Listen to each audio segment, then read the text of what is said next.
Oops, forgot to open that up again. History.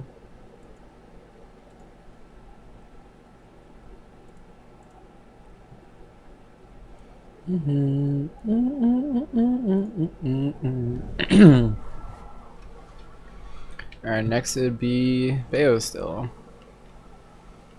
Beta. Where is she?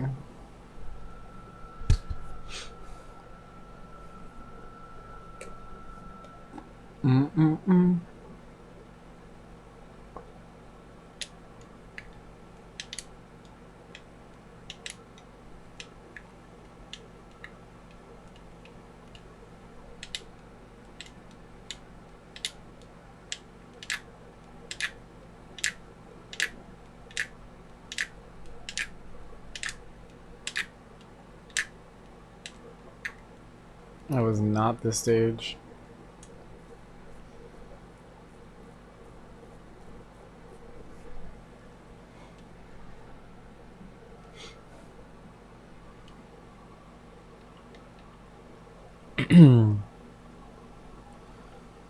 Where is Nashville? Should be around my cursor. There it is.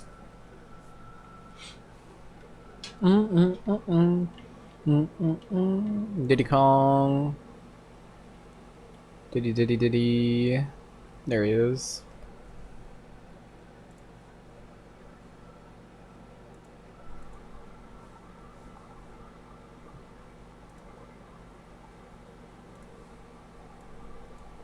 Give me a second, guys. Moving Discord to the other monitor. There you go. Boom.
Good, how are you? Yeah, it's lab time. At the moment, I'm doing lab and then I'm doing some coaching. You interested?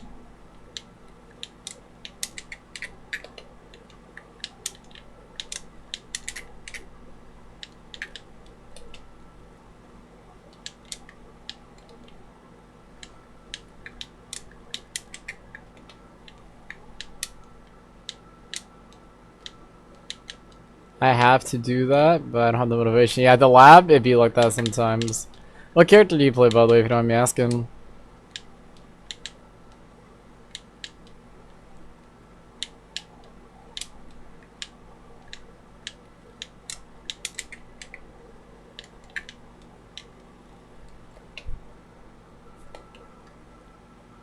Beginning the game in February. Oh.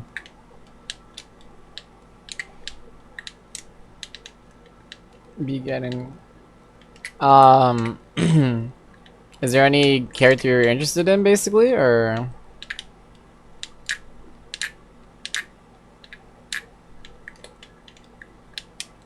Oops.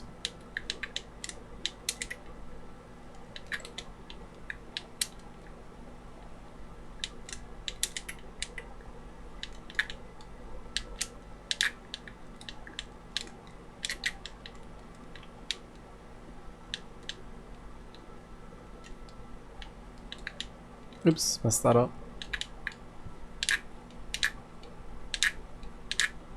Sorry, English isn't my mother tongue, so I'll be making mistakes like beginning.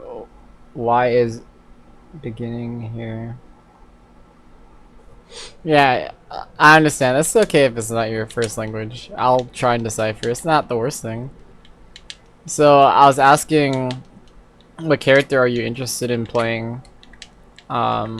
Since you said you'd be getting the character, I'm not getting the character, getting the game in February. Is that what you meant to say, or did you mean you started in February, like you just started playing not too long ago?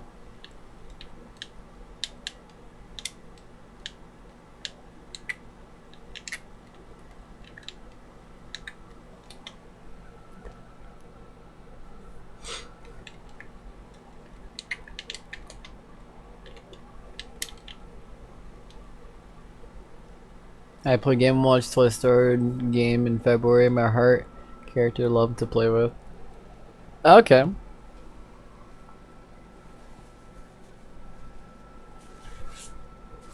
That's cool. I have a couple friends that play Game & Watch. Again, sorry for any misunderstandings if that happens, but yeah, Game & Watch is a cool character. Zuppy's really interesting in this game.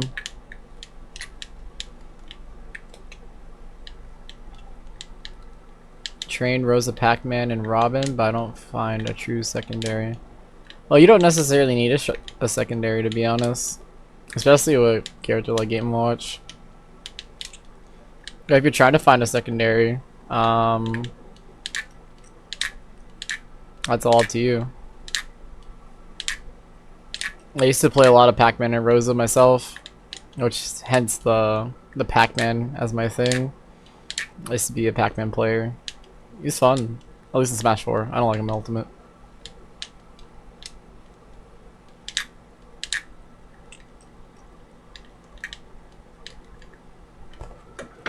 Give me a second. I got a notification. Yeah, see, got it.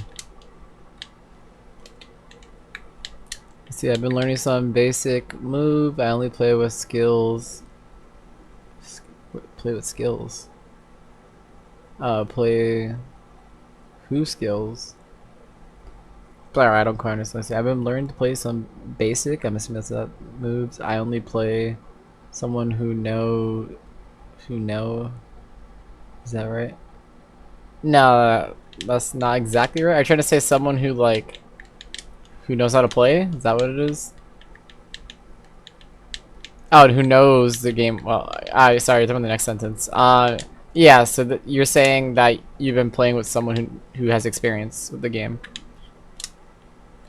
Okay. Yeah, I'm gonna knows. Yeah. Yeah, that wasn't the confusing part. It's the second sentence. I only play with skills, huh? What do you mean by skills? Like people who are skillful? As in like who are just good, basically?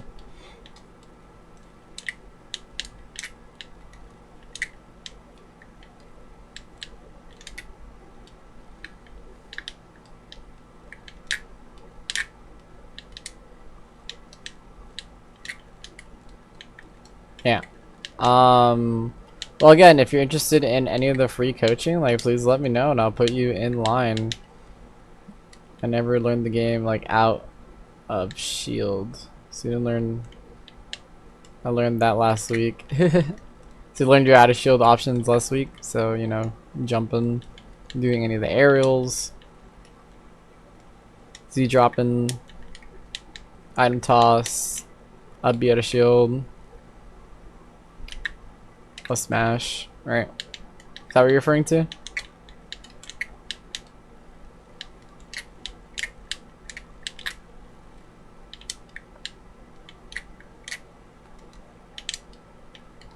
So many things I don't know, but I can figure out little by little. I do offline tournaments to be better now. That's good. Where are you from exactly? That English isn't your first language.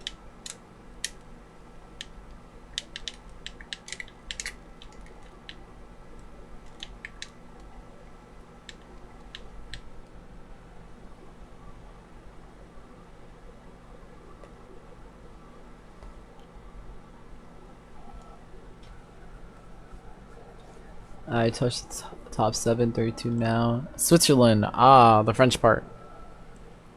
Is the French part southern Switzerland? We have 4 national language. Oh, I didn't know that. I'm American, so we tend not to know these things. To be honest. Yeah, it's the Southwest. Yeah, okay, I knew that a little bit. I'm a little informed, not the best, but got it. That's interesting. Oh, you make wine now. That's interesting as well. Give me a second. I gotta make another Excel sheet real quick.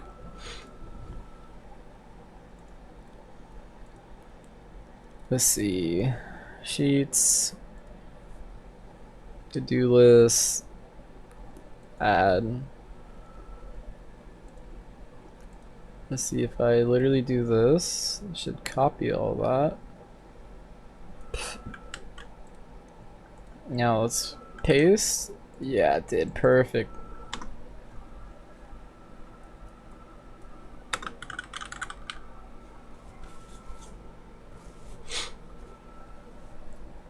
How long you been making wine for?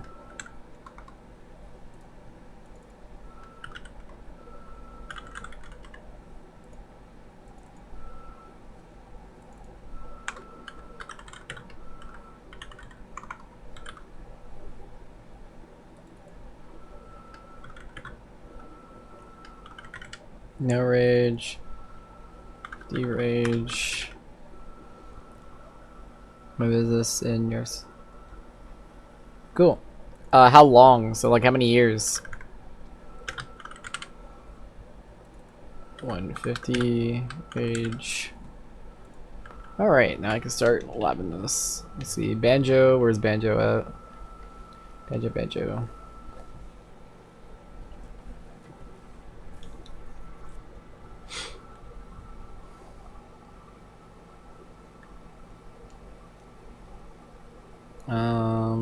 Should do, there you go. So mash, air dodge. Oh, what's the other thing? Don't need that anymore. Away. Oh no. Neutral. Away. And away. Is it modded? Yes it is. I got the training mode pack. As you can probably tell. It's on the sides. Let's see. I guess around 80. Oops.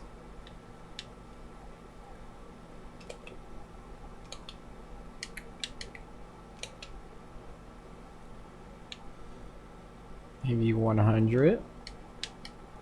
Nope. Heavy boy.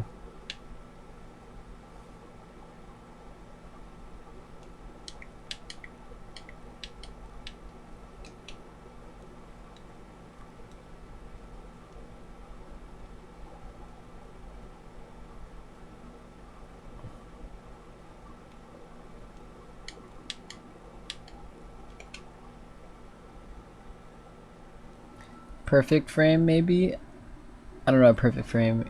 Is you true combo? Yeah, that is a true combo. Or I'm testing, basically. So I'm testing if these are true combos. At this percent, it is. I'm trying to see where it stops.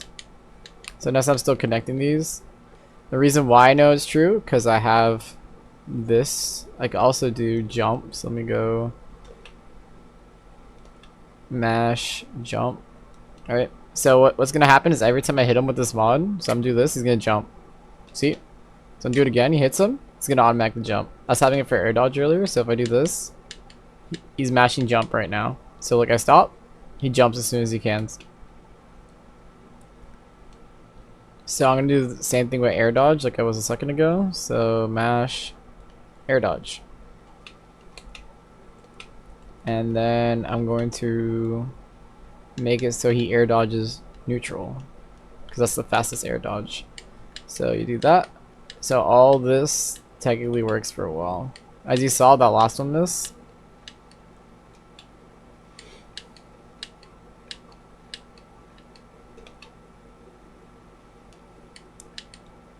So 112 seems to be the limit, right? He's shielding beforehand.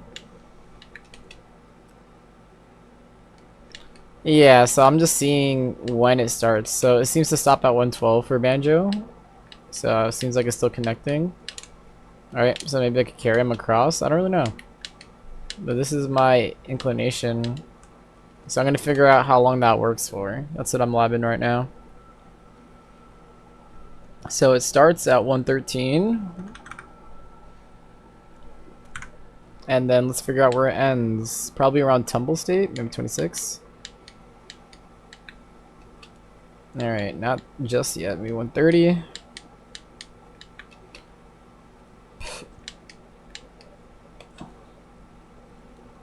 Maybe one. Let's try. Let's see if I get him to jump instead. Alright. Mash toggle jump. Just to make sure tumble doesn't get him out. I guess not. Okay. So let's go back. Let's check like. Oops. Only one is fine. Let's check 138.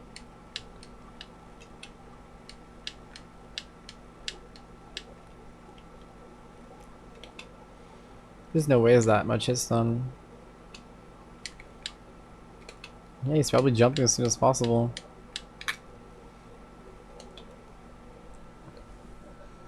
This doesn't look right, but I'm gonna write it down anyways. So let's go air dodge again. Air dodge direction. Oops, neutral.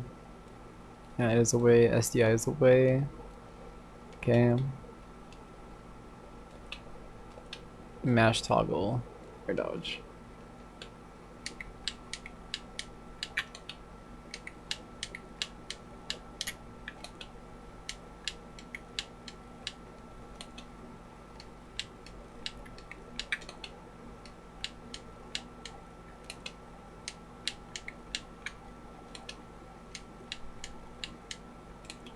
Alright, so let's check 146.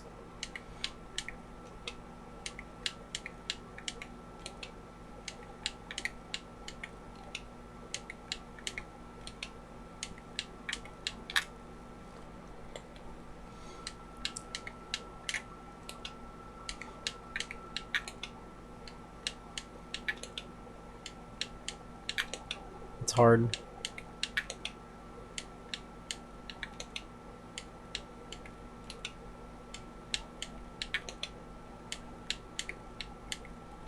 One 47.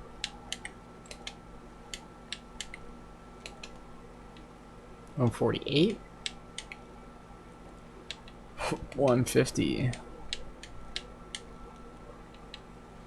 155.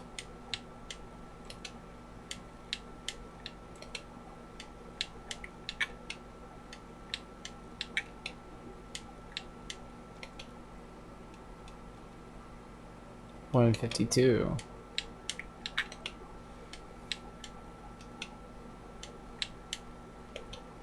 Let's make sure you can't jump out of this one. Mash toggle. Jump. So now when you jump, right? Alright, cool, let's jump.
That's where I can hit this.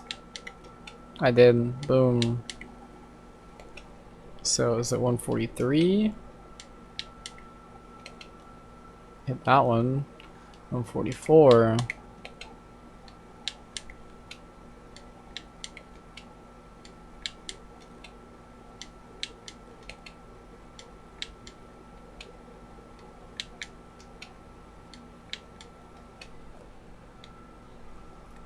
So 143. Let's go 143. See about 143. Where is my 143? Hard around. Where is my squiggle line? Can't find it on my keyboard. I'm blind. Ah, here it is. It's on escape. Oh, I see why that's not working. That's funny. Alright, put it back over here.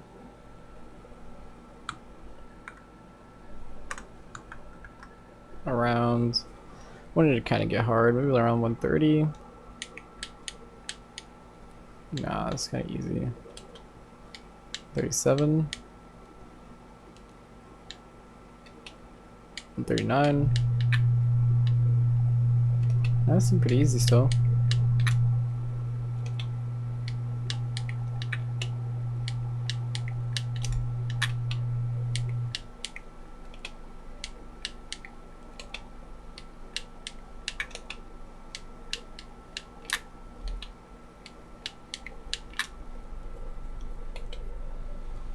I'm already dead at 105. With Game Watch, you can't do that. We'll see. I'll probably have him to mash up the... Yeah, I'll have to think about that. We'll see. Maybe 140 is when it starts getting hard. Yeah, that was not hard. Does he even kill? Oh, he fell out. That's wild. Does he just fall out? Oh, he does! No way. There you go. Not very accurate. He just falls out.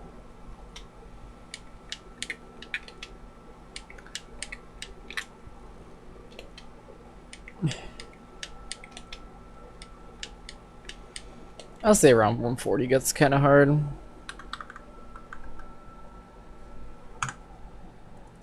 Alright. Now it's time to add some rage.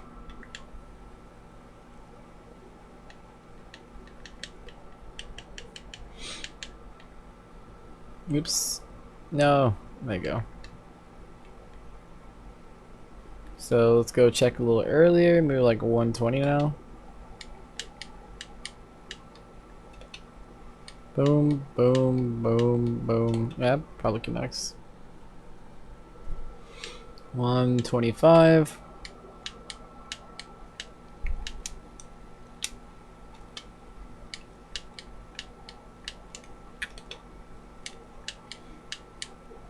Oh, why'd I go up? I need to go down. 110.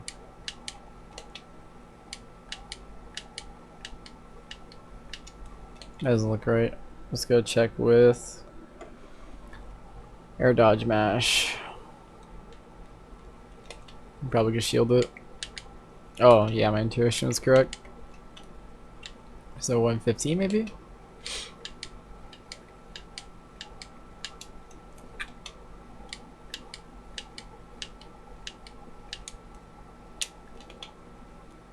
$114.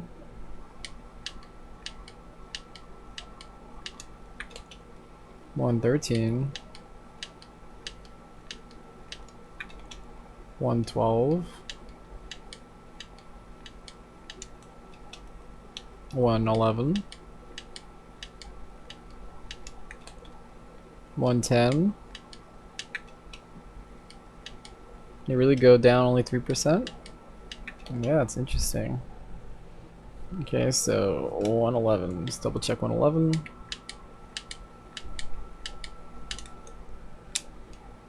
Alright, yeah, 111 it is. So 111. And how far does it go? Let's find out. Let's see, if it goes to 143, let's go check 143.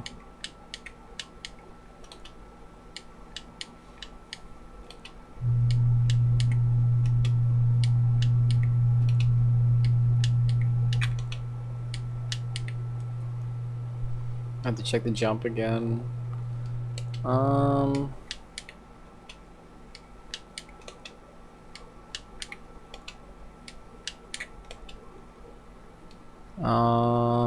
Yeah, let's do that. Mash toggle.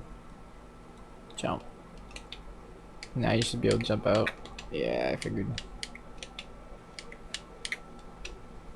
So it should be less. Maybe like 136.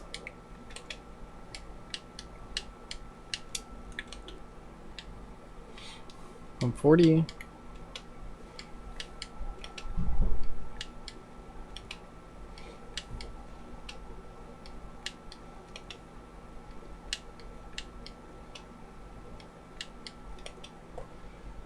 Let's see, does Banjo have a faster move? Ultimate, smash, ult, frame data.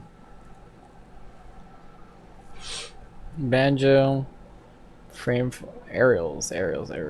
Forward tilt, up tilt, down tilt, dash attack, forward smash, up smash, down smash. There you go, aerials. Frame 10, frame 15, frame 8, frame 7, frame 5. No, that does not say 5. 15, that makes more sense. Beak blaster 4 plus 28. Oh, okay, that's just to bring out the bird. That's interesting. 18. 10 frame startup. That should be fine then. That means Banjo does not have anything faster.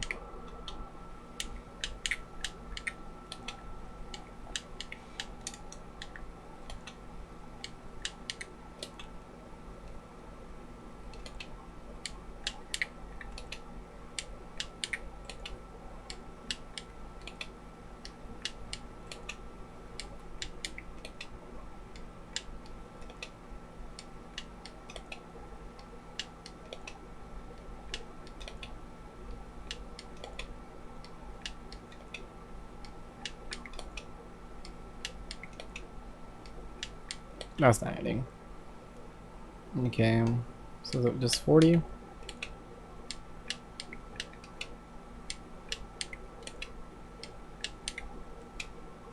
Get those toes, Banjo.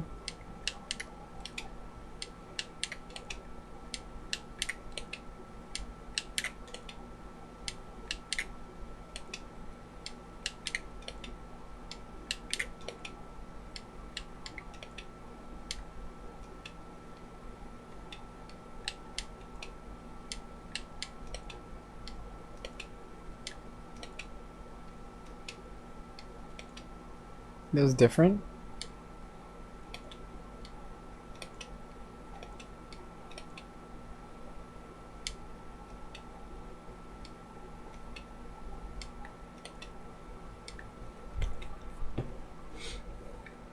How can you train the matchup, bro? I don't make people play Banjo-Kazooie, so how can I train? So ways to train, obviously. Well, it depends on how good your online is. So you can. Oh, are you still here? Let's see. It says one viewer, might just be me. All right. Well, assuming you're still here, in order to do that, first thing you can do is online if you can a little bit. I suggest if you need people to fight in Switzerland, maybe go to if there's a Discord for Switzerland people or people in Europe. That might work for you in Ultimate. Same for the Banjo Discord itself. You might be able to find people there. If you can't online, what you can do is watch replays and watch what Banjo players typically like to do and think of a counter for that. So for example, say, you know, Banjo likes to grenade a lot. Like, get a little bit familiar how when the grenade explodes, as well as how to juggle the item a bit better. Same for the recovery, right? He's going to recover either with side B or up B. Get used to punishing those with side B or up B. So start putting quick moves, get ready to shield the up B. I mean the side B. And then when he's down below, you know he's going to up B and think of something to punish that. So that's how you'd be able to train versus Banjo without having a Banjo in your area. Obviously, it'd be best to have a Banjo in your area, but you gotta do what you gotta do, right?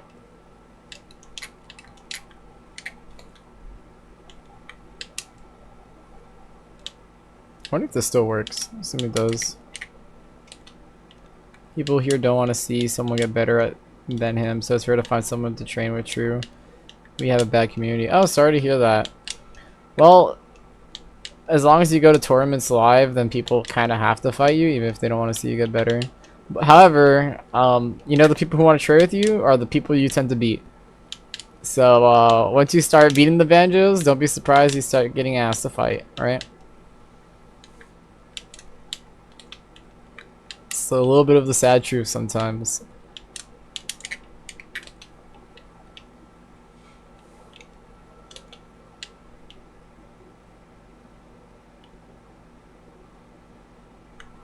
Yeah, not much of the tip. That's also part of the reason why I started coaching. Like, I realized that Smash Ultimate really is lacking like information comparatively to Smash 4. Smash 4 had a bunch of labbing people as well as like people who are willing to tell you information. This game, I don't think as much. The top players try to an extent, but they're busy being top players. So that's part of the reason why I started this up, which is why I said if you're interested in the coaching, you can have it for sure.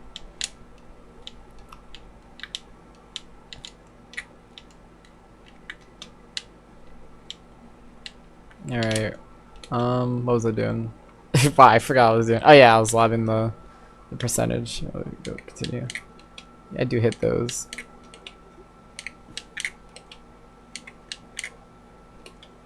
Did I hit 41 though?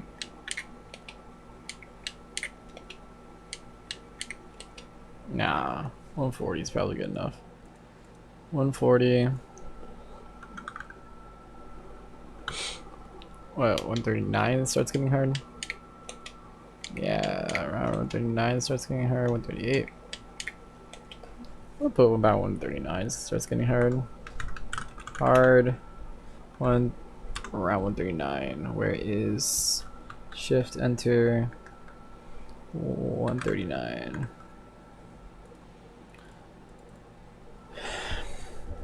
Train footstool. Let's play a little bit. I don't play online Fi, so sorry. When I meant like coach, we wouldn't be training. How it works is I basically review one of your replays that you have, hopefully from a tournament, and then you basically upload it to YouTube, and then I spend time telling you like what you could possibly doing versus them. That's what I do, basically. I just don't Wi-Fi. Especially, no offense, across the water. I'm in America, so that thing will be pretty laggy. It's laggy here in America, so I can only imagine in across the water. That input delay is gonna be quite high. Yeah, sorry about that. But again, you're still welcome to do that even if your English isn't that good. Like, so how it would work is like we'd be talking in Discord around this time. So right now I got a dude scheduled at 7:30. So at 7:30, that dude has a VOD or a couple of VODs for me. I'm gonna review it and give like what to do, like basic tips on what to do first, like to like fight them and do better. And after those basic tips, I'll give them the fighting portion. Sure. I just even train my English. Sure. That's fine. So to get the training basically, yeah, we'll schedule it. I might have days that I just take training from anyone. I might start doing that because I was getting tired of a couple people flaking, which is why I'm labbing instead, which is fine. I do need to lab, so it's kind of like my excuse to lab. But yeah, what you could do is join the Discord and then at me, and then I'll add you to the schedule. If I had to guess, starting next Tuesday, it will be yours. Because I had someone there, but they actually moved to today. I have a tournament at 1 a.m., 4 p.m., so 7 p.m. for you. Gotcha. I do American Online tournaments. I never lag. That's good. So it's we're rich at being 5G. Yeah, that's good. Us Americans, not as much, but there is inherent lag by going across the street. I said street, sorry. Across the sea, due to like just how internet cables work. There's gonna be input delay. But that's good to know that, you know, at least your internet's very good. You know, people don't even notice it that much. They probably think it's the Smash Ultimate just delay being dumb. Because that Wi-Fi is horrendous on its own. Alright, let's see. Tend to put this at 100. See if this connects. Yeah, I figured that wouldn't connect. Let me guess. If we lost 3%, no, 2%, so I'm gonna guess 4. Nope.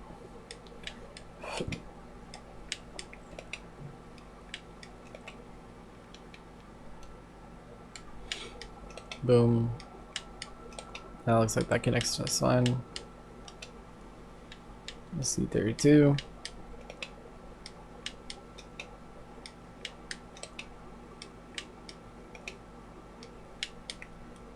Alright, then 31.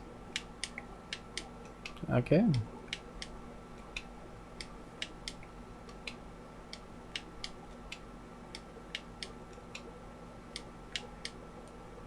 Okay, then 31 works. 32. I guess should have started at the smaller range. Oh well.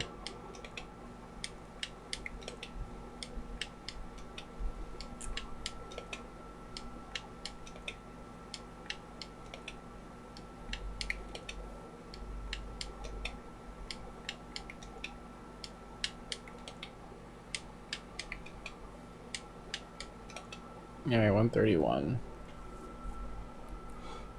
So 131 was 130 hard. No, it's actually pretty easy. Alright. 131 hard, 131. Boom. And then the beginning percent.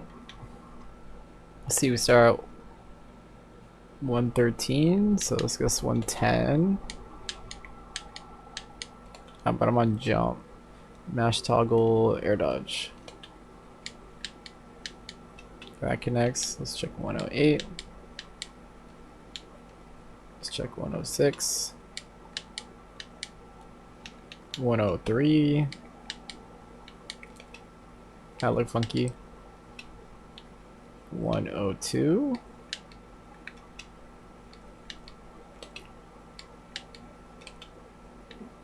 103.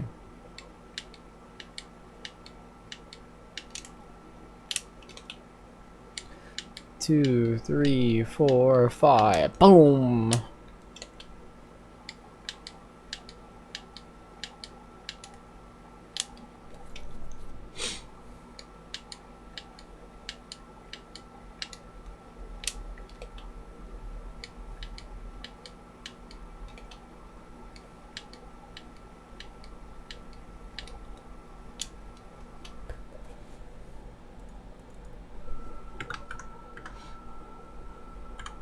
Close. SDI. Away. Maybe up and away might make that better for them. I wonder. Should probably lob that. Alright, so 102. Alright, it's 103 for sure.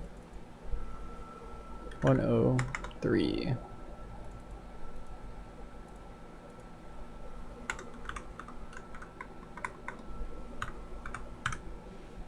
Three.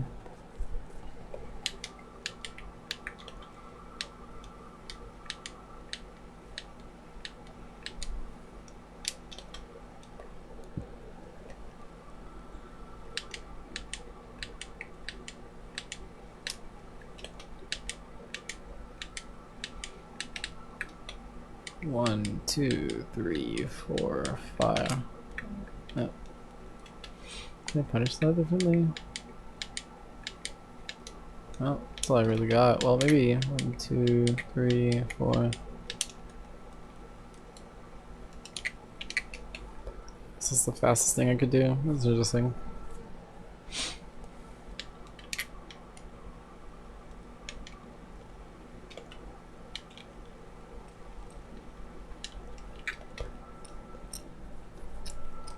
Alright, now 150 rage.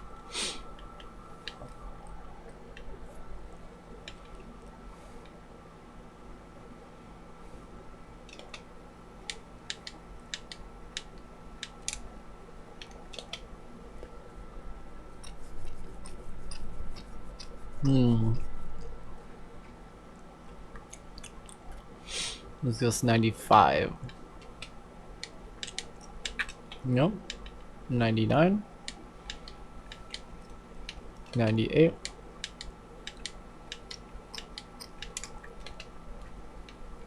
96. Is it really 95 that gets that well?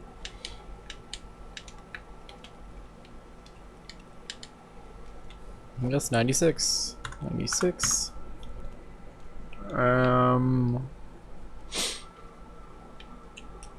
Check 129. Oh yeah, that's bad. That's not happening. You gotta do jump. Nice toggle.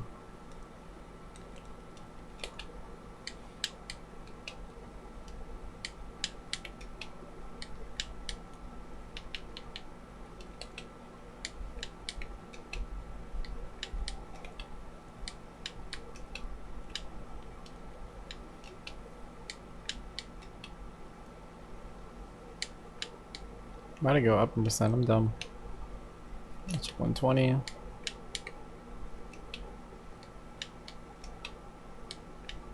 I see I stole his jump. Hey, do me if you're still there, can you do me a solid? Do you see his jump? Or I could do frame by frame probably to see that. Let me see if I can get frame by frame. Let me know if you do see it though. I didn't do it quick enough.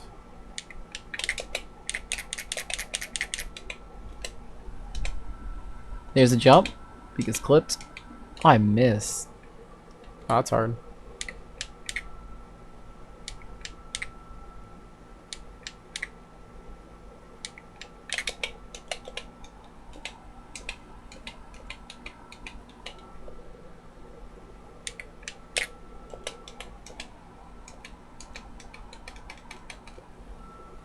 Gotta take his jump though. My stash stack.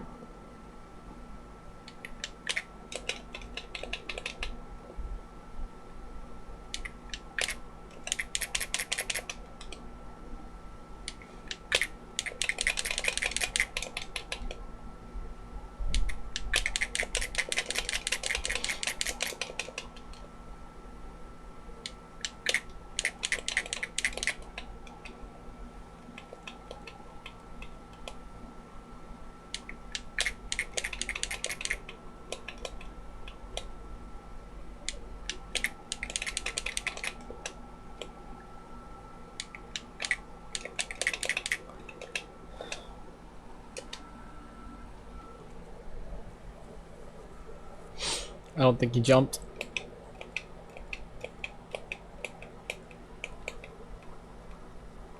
Yeah, I don't think it jumped. So does that mean I could get 1 more %? If I'm really tight with it? Yep, seems to be confirmed by that.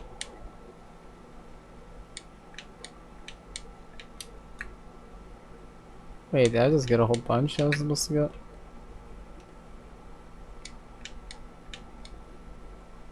I'm doing mass jump? Yeah, that's mass jump. Okay.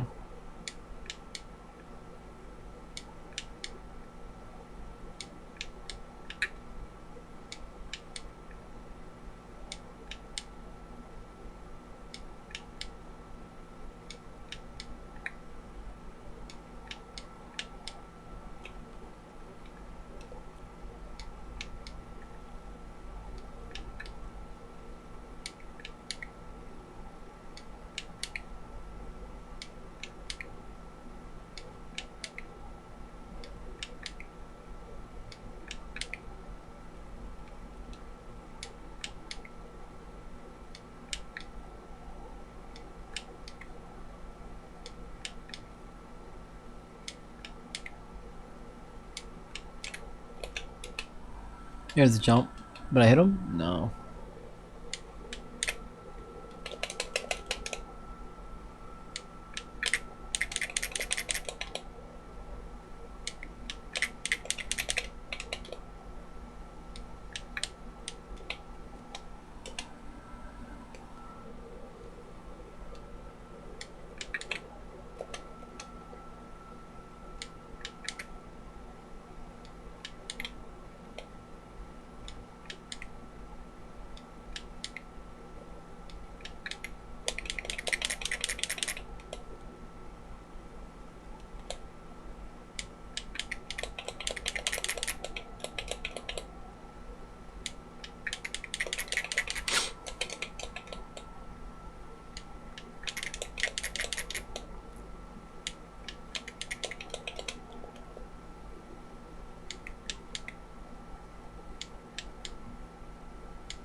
Alright, 123.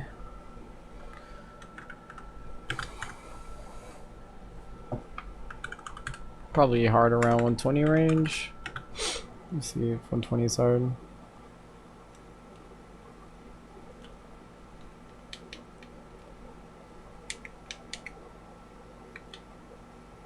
That wasn't hard.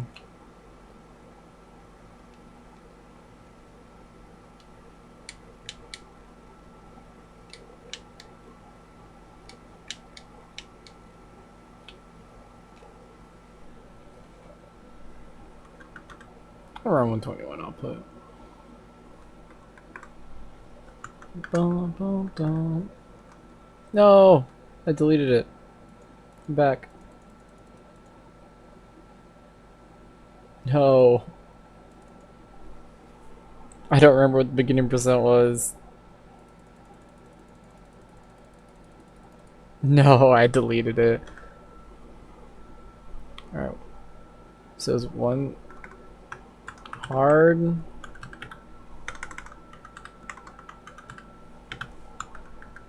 $121. It ended at 123. But what was the starting percent? Was it like 95, something like that? At least that's not hard to rediscover.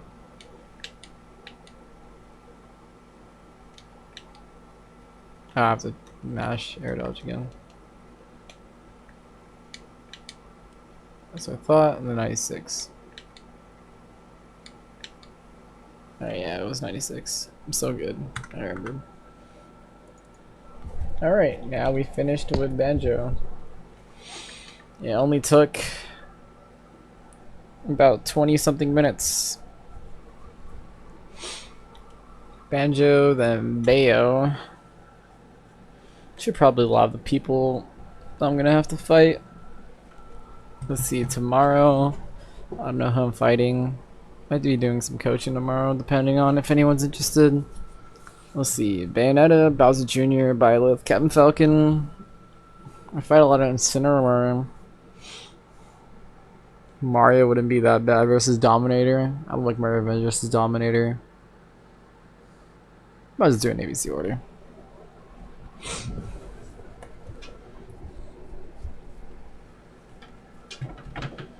Let me put an alarm for 7:25 for my person who's going to be coached by me, so I don't forget. Let's see, 7.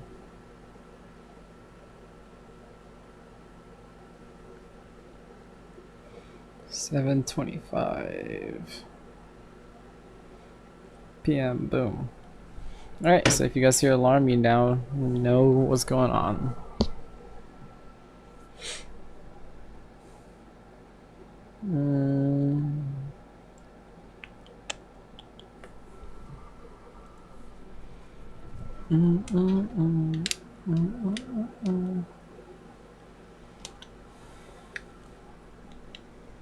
Let's see, so Bayo's lighter, so I think the last lesson starts sooner, so I'm gonna guess 95, no 100, I'll guess 100.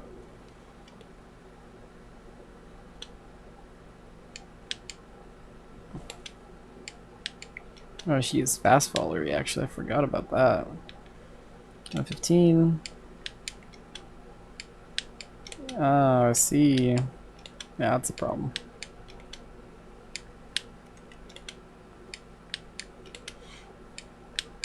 I don't think I can get that. She's already in tumble.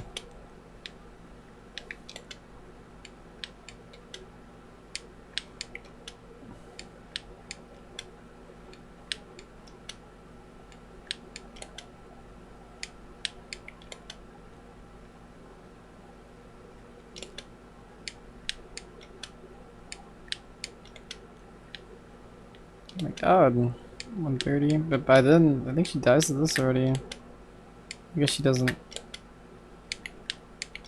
get hit by it yet. Maybe if I... That might be interesting.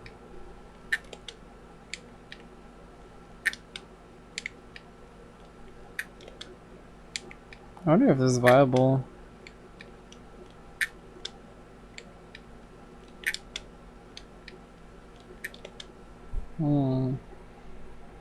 Put a little note to self on that.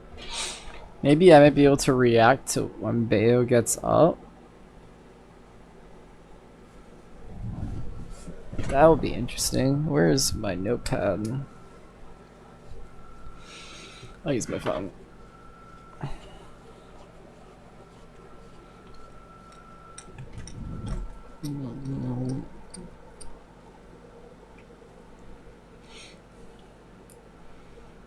Down, tilt, barrels, react to tech options on fast fallers. Bayo, maybe. Question mark, question mark, question mark.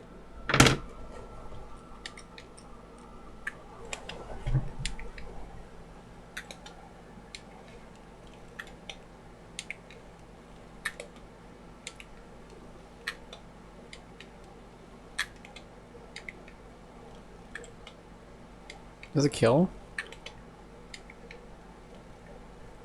Definitely does kill. Can I hit both options or just slam immediately?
That's a maybe. I'll have to think about that. Is there any other way to capitalize on that? Put another down tilt.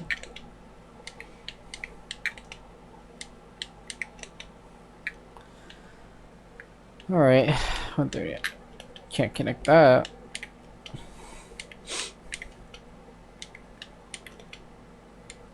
Oh my god. Can't even do dash attack to catch him. Delayed dash attack's not bad, but that just barrels.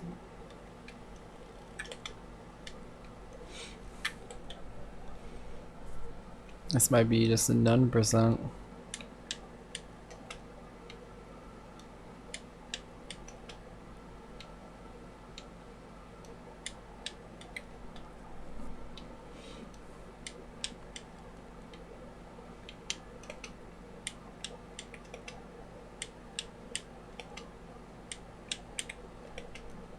Yep, okay, none. Good to know. None.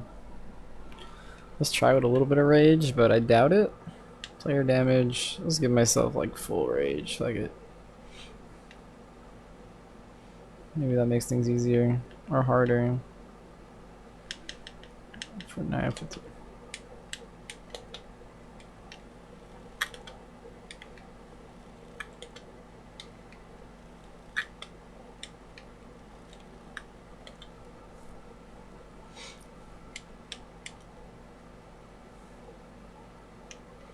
Let's pick like low 100s again. Maybe? Boom, boom. Boom, boom. Ooh, bat within.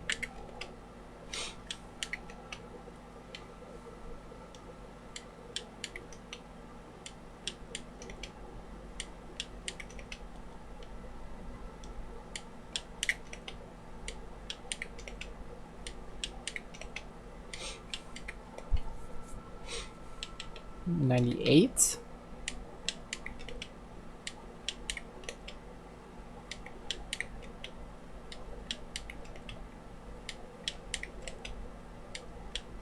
That's not happening. That's a none on the high end too.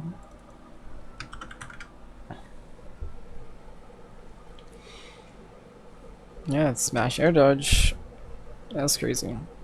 And then if I lower my percent,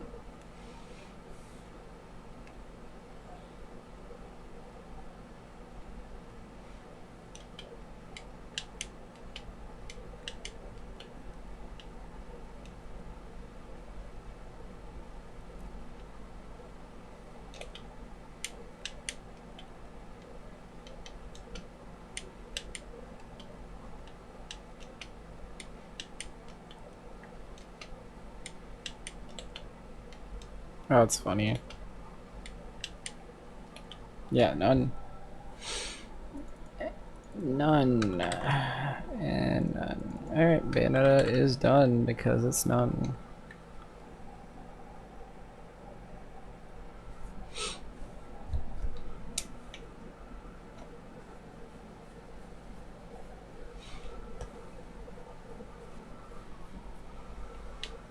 Bowser time.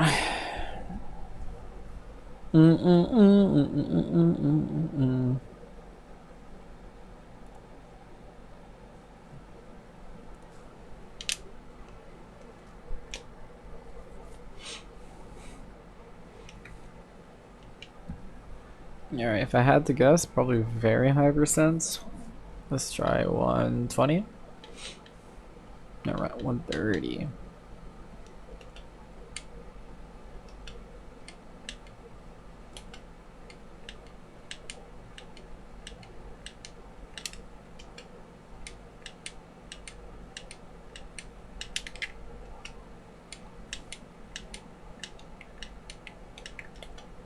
One, two, three, four, five. 1, 2, 3, 4, 5. 1, 2, 3, 4, 5. Boom, boom, boom, boom, boom. Boom, boom. Oh. Boom, boom, boom, boom, boom, boom.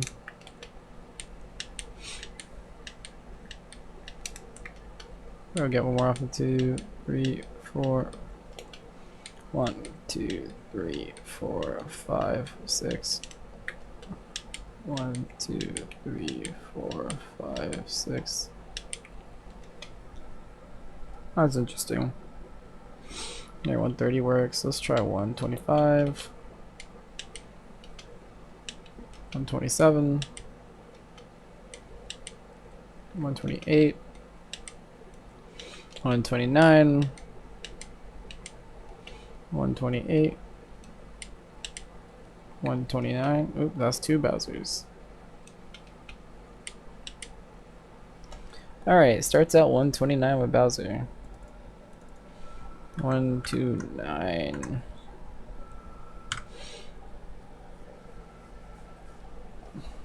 Now, does Bowser got anything quick? I highly doubt it, but let's double check. Oh.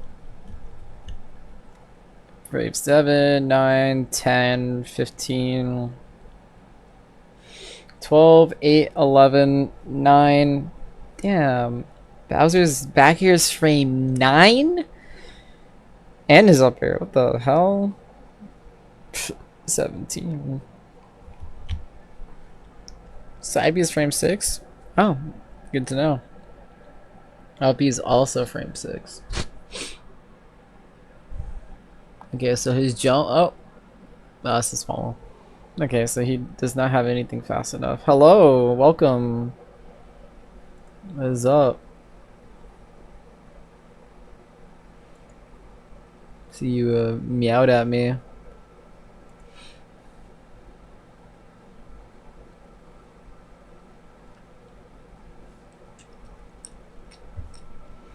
Sorry if I didn't notice immediately. I was checking frame data percents. Double check this. 1, 2. Yeah, that doesn't work. Alright, but 29 does. We out here juggling.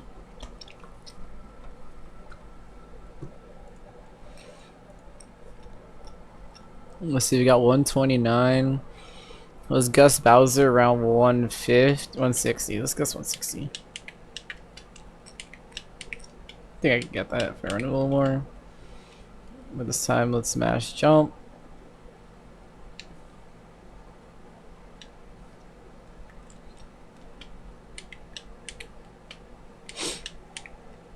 Wow. Still connect that.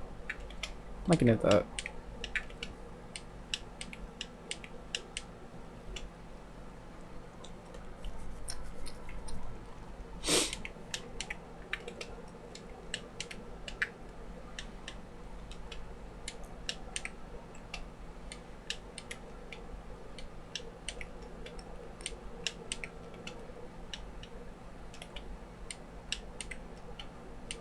This will kill though, right? Wow, it fell out. That's crazy.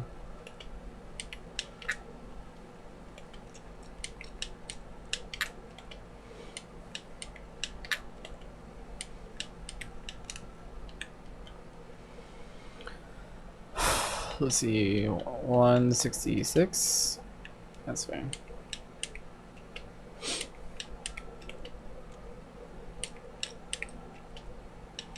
$168.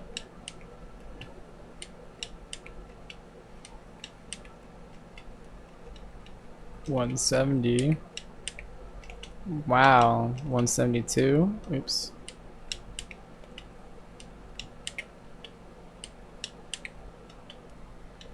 $174. No, why I would need to do this at 174. Alright, 173.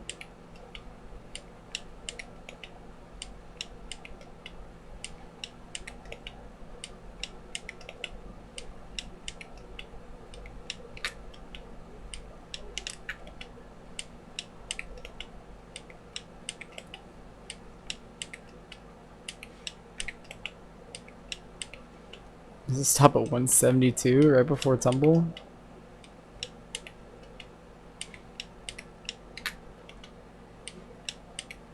guess 172. 172. Hard around. When did it start getting hard? Like 160?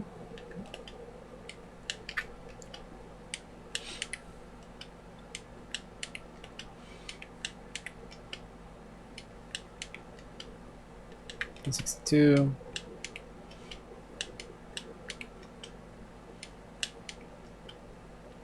164.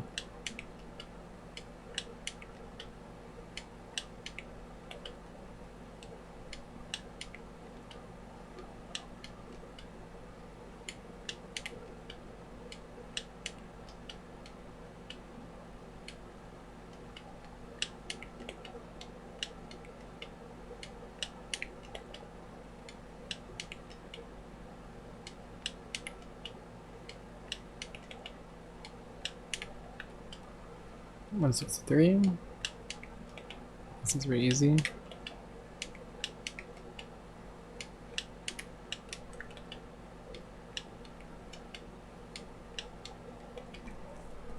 Around 163, that's fair analysis.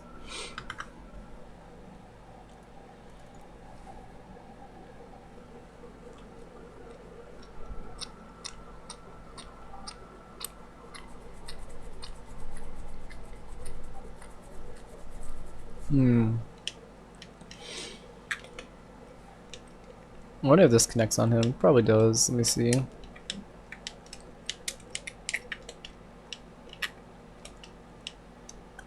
little close to the ledge, Bowser.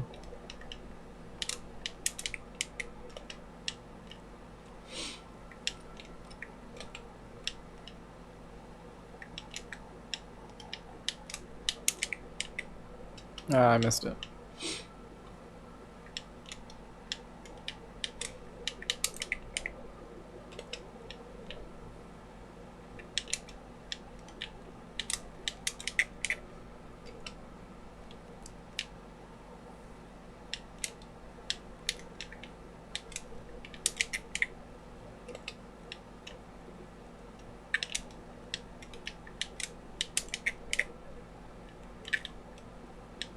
I wonder if Bowser just doesn't fall off. That's interesting if he doesn't. Closer to the ledge?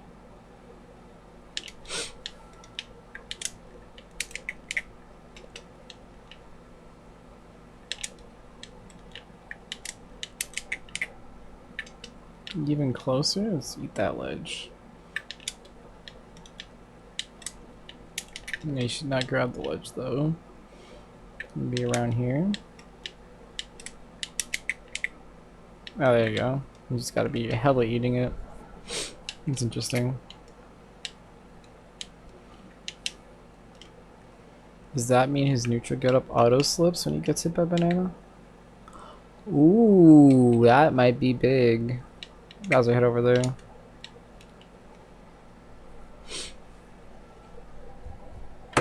Hold on, I think I discovered something, boys. I'm on controller. Read my second controller. Stop. CPU level 9. Nope. Control. Read my buttons. Does not read my second controller. Shit. Alright, how do I do this? How do I make him? I can make him just go here.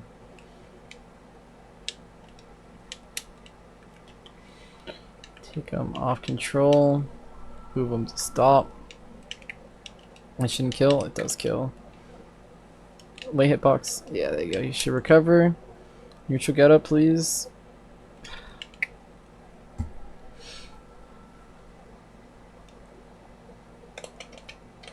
Mirroring, air dodge, neutral getup. Ledge jump, ledge attack. That's on neutral getup, but I want him to neutral getup.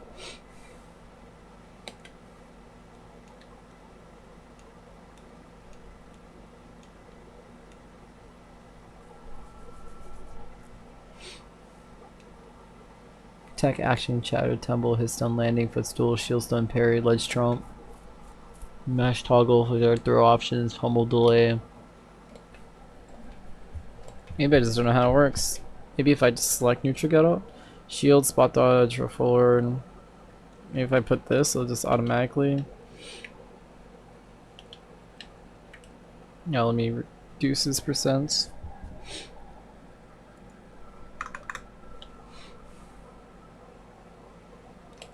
I got Bowser.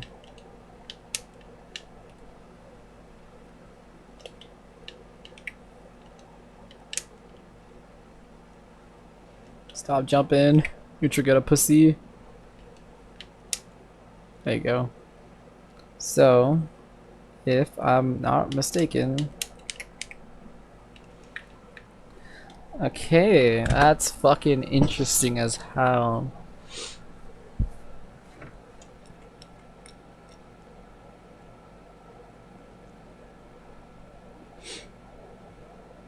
Observations.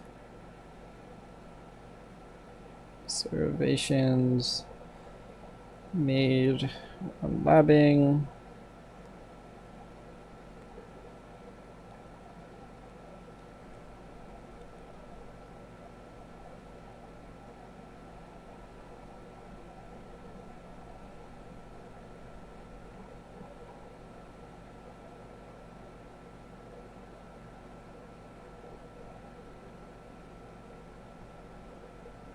Copy.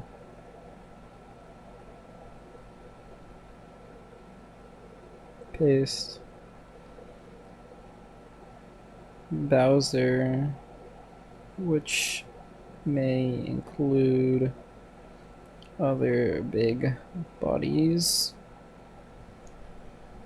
does not fall. Tripped by first is not slide off and grab ledge when tripped at neutral get up distance.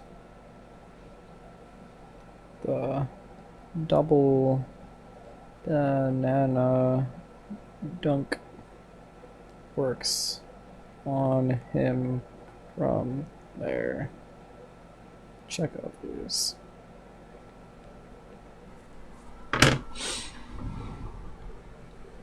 Alright, that's pretty interesting. Sorry about that. That was like an actually amazing discovery from labbing. Be right back 1 second, guys. I use the bathroom before I start coaching. That is something. Alright, be right back.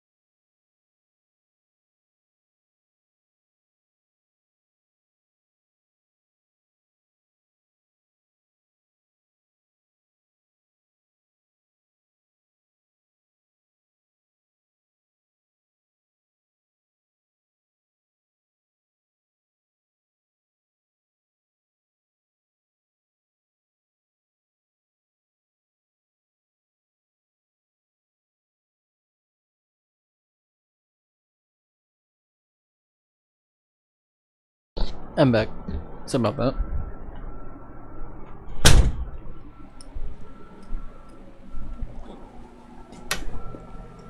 Alright, let's finish labbing up Bowser, and then it should be the coaching session to start.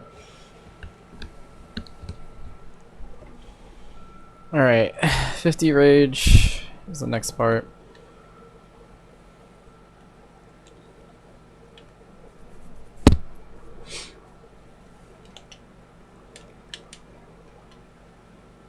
I still have it on the on jump, don't I?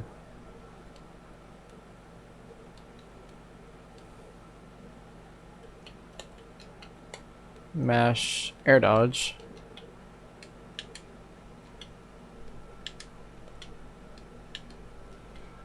Alright, so it's not 113. Let's try like 118.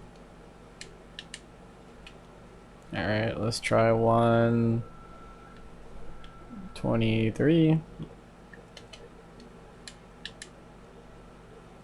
126. Yeah, that works. 125.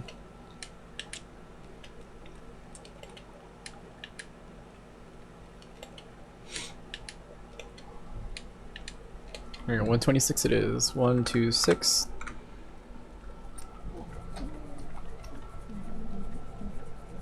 So 3% difference. Is it 3% difference always going up? Let's see, you want 113 to then 3% difference when I did banjo. I wonder if that's going to be a repeating pattern. And then when it was 100 rage, it went from 111 to 103, which that is about 8. So I'll try that. So 3% difference of 172 should be 169. Nice. That looks hittable. Ooh, that was hittable. Oh wait, but no. I gotta be doing jump. I'm stupid. Mash, jump. Still looks kinda hittable.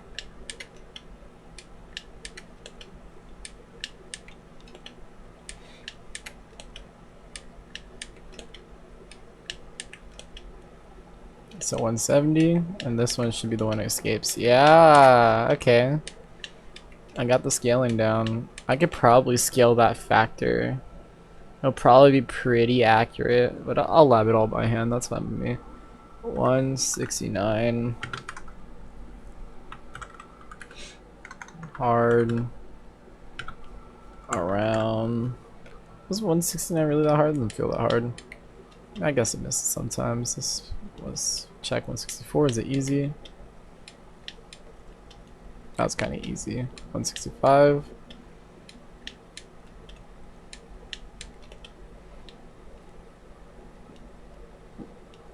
$164.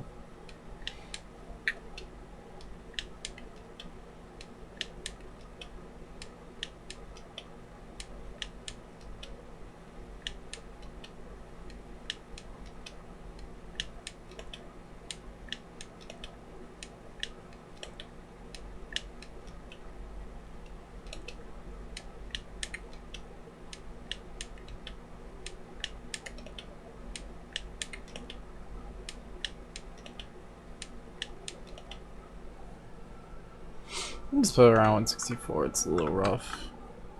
But there's definitely something going on. So it must be the two different hitboxes. Can I force the two hitboxes? It's almost time. Not yet. So the one in the head, maybe I can. Nah, you don't get it enough.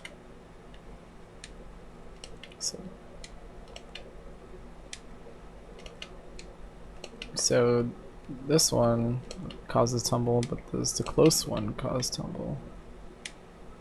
That looks fine. This one's does the same damage too. I don't know. There's obviously something going on. I don't know exactly what.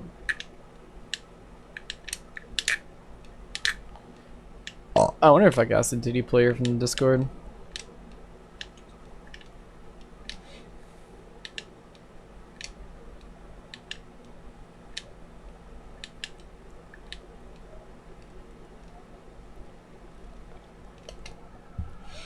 Alright, 100 rage before I run out of time.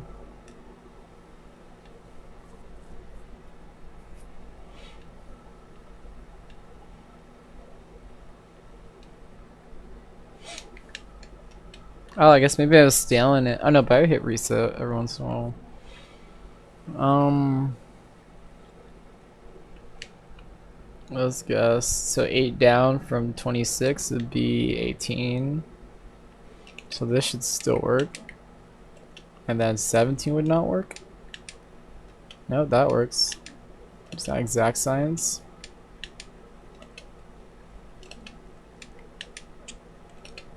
Oh no, it's on jump. That's why. My bad. Okay, now we go to 118. That one worked. 117. That one worked. Okay, 116. Okay, the scale's not exactly the same. 117 though. Very cool. So next, 117 to start.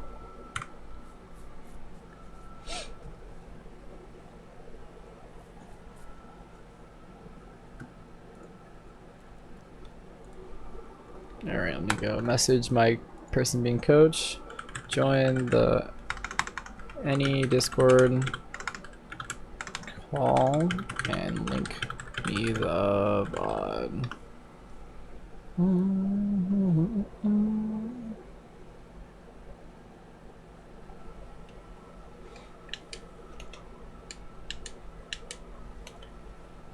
Alright, so if it stopped at 170,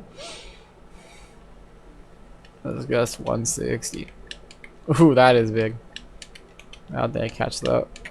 Maybe? About air dodge, that's bad. Alright, let's check 150.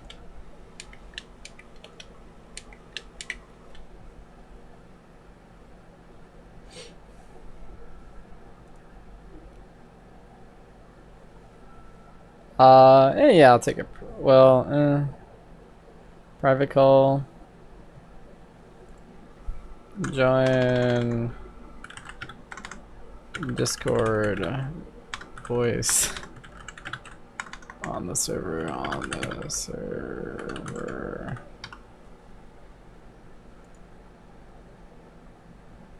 Alright, let me see. Coaching, boom. Let's see. There you go. Spade, you hear me?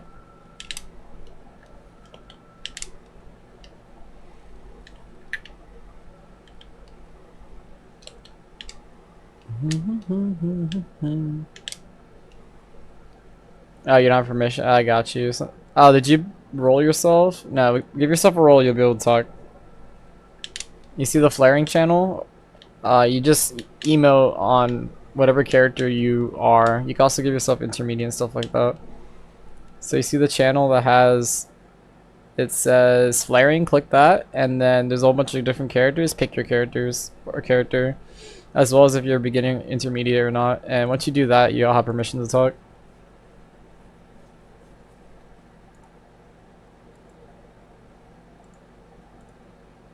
Let's see. I wonder if you Ness. There you go. Can you speak? Maybe I forgot to give it to Ness. Maybe I forgot to give it to Ness. Hold up. At least I can give you the coaching role for now. That way you should be able to talk. See, coaching, being coached. Alright, you should be able to talk now. Actually, let me move you out and come back in. Maybe that's the problem.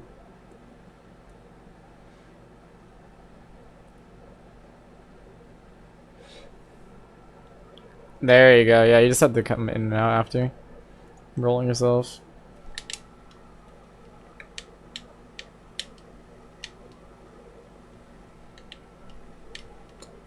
Do you have time to upload it instead? Because I can't really use phone clips well, right? Because I gotta like have it nice and clear on a stream for everyone to see.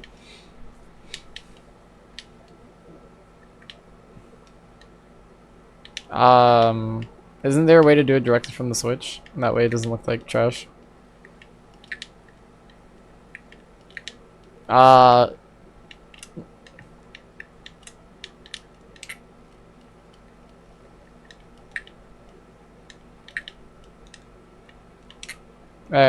Do me the solid. I'll wait a little bit if you need, but like try and figure out if you could just do it directly from the Switch right now. Get on YouTube. I'll just continue to lab this Bowser because I was almost done with him.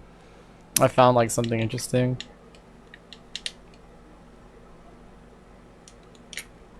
Yeah, just see if there's anything that doesn't require like a SD card or capture card. Because I remember in Smash 4 you can upload directly.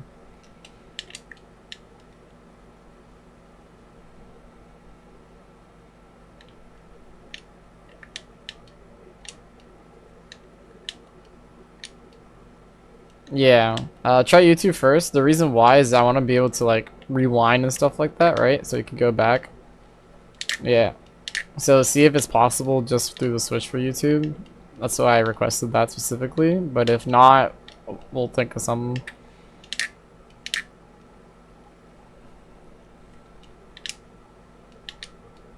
Yeah, it's cool. If you need a little bit back, that's fine. Like if you need to resolve it now, because I'm just labbing. I found out some interesting stuff while labbing, so it's a good thing I had that time. Alright, let me see. Don't mind me, I'm be talking semi to myself because you know there's a chat, so I gotta entertain a little bit.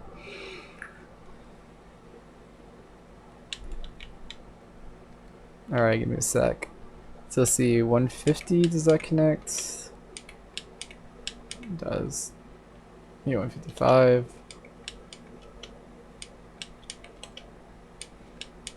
Wait, if you're a streamer, can't you just record it on OBS or whatever you have? Oh no, but you have to go to the computer. Yeah. Ah, okay.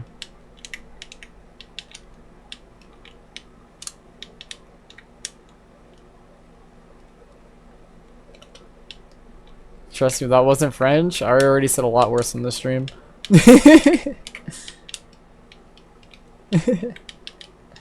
It'd be like that sometimes.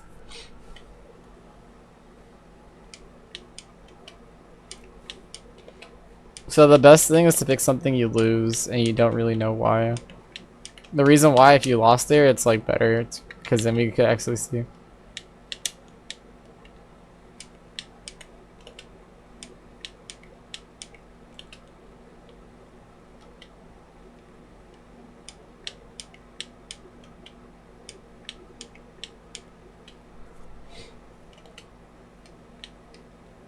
That's fine. I just need, if it's no sound, that's not a big deal. What matters is a nice clean replay that I can see.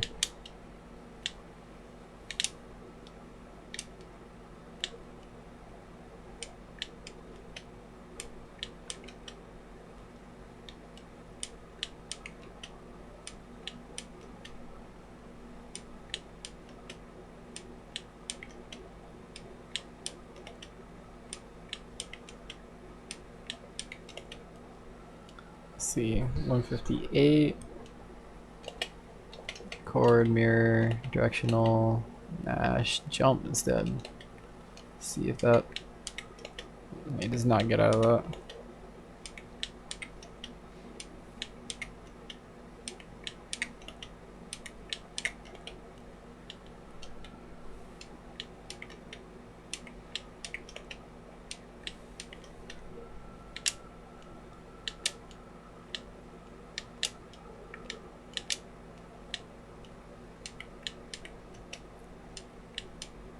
There.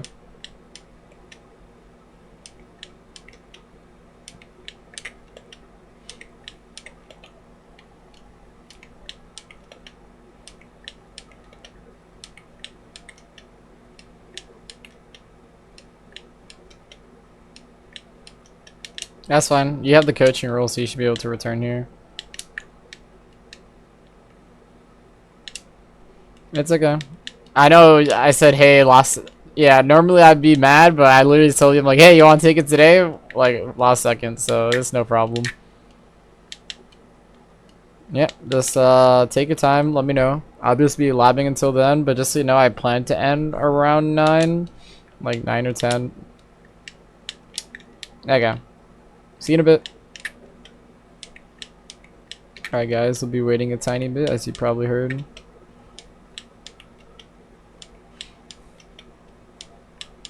Yeah, I hit those. I knew I hit those. And let's double check with the air dodge. Record, mirroring.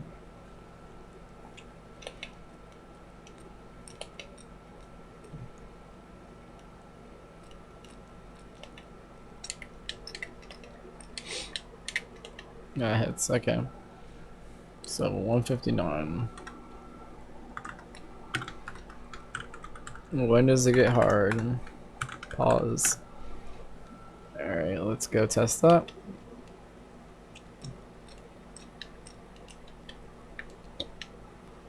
see 155. Did I start missing? This still looks fairly easy. 156. That's still kind of easy, I think. Yeah, 157. 158. 157.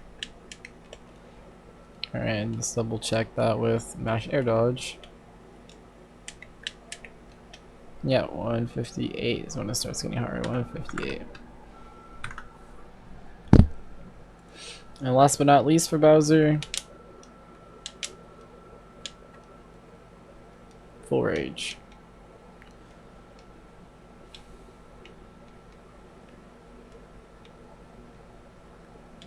$150. Alright, so let's reduce Bowser's percent. Be a good idea. Let's see, if it was 3% less, then about 10% less. Let's assume another 10%, so 106.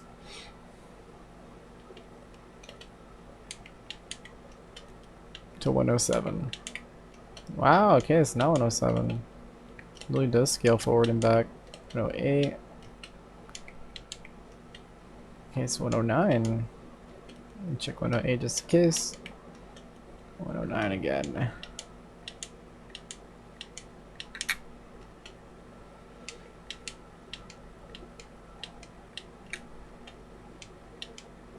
Three, 4, 5, 6.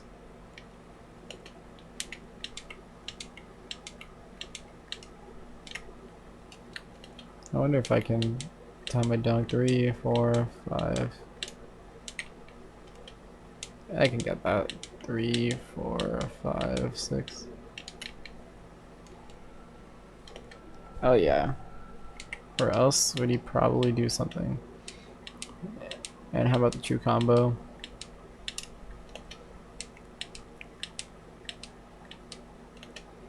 One, 2, 3, 4, 5.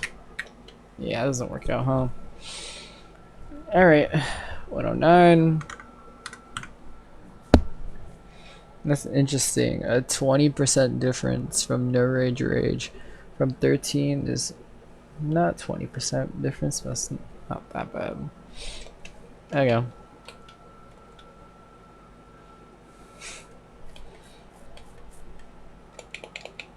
Yeah, was that? Please tell me that was mash air dodge. Oh, thank God. Okay, mash jump time. And then if you get 159 on the hard end, let's see, 145. That was a good guess. 149. Yeah, I figured that'd be too much. 147.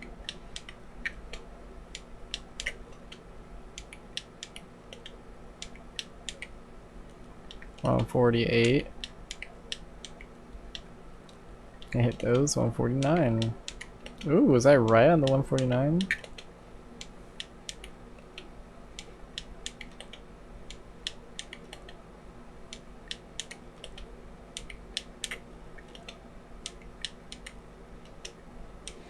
I'm pretty sure this kills, right?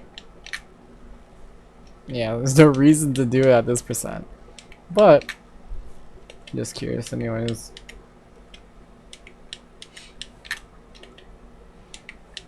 I don't know why I would want to do that.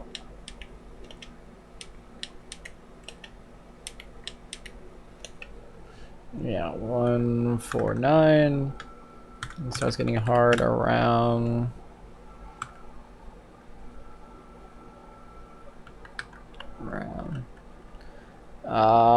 yeah, because I fucked up my keyboard again.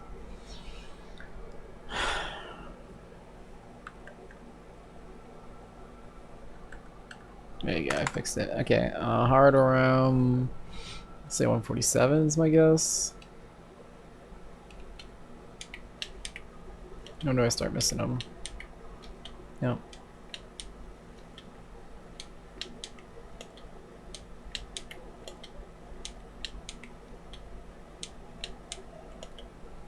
Yeah, around 147 or 8.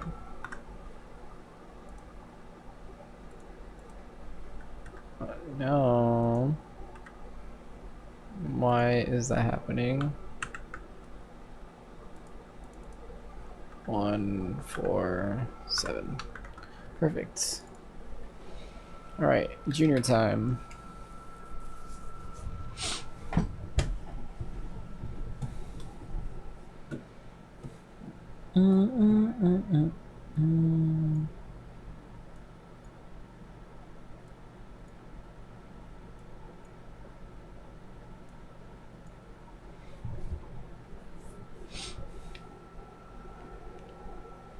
Bowser Jr. Where is Junior? I wonder if we're having problems with the cart. I don't think so.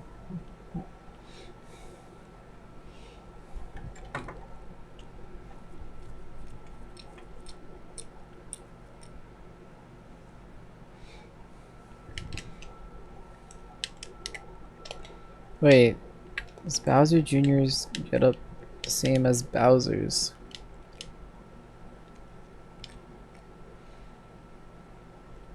Alright, that's get up distance. Oh, that's big. That definitely does work.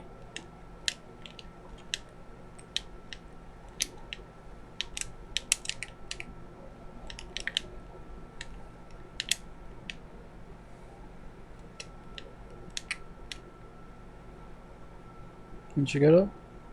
That's not neutral get up. It should be the same distance.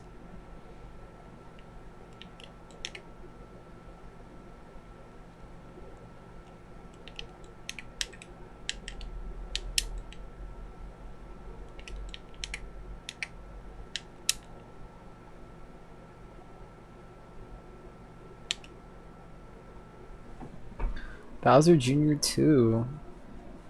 So I can kill Bowser Jr. really fucking early.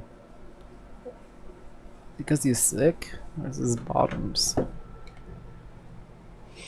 Bowser plus Bowser Jr.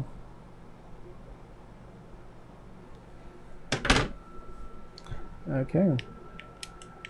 Good to know.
Sorry, I got a little carried away. But thinking about how that works. Alright, let's see. Let's see. What if we... Nah, I gotta start lobbing these percents or I'm gonna start thinking about this for a while. Let's see if I... Let's see, Banjo star at 113. So let's try 113. Just to be safe. Yeah, he jumps out pretty early. Oh my god. Does this even connect on Bowser Jr.? 95. 84. 75. Nope. 60. You could probably even hit me at this point.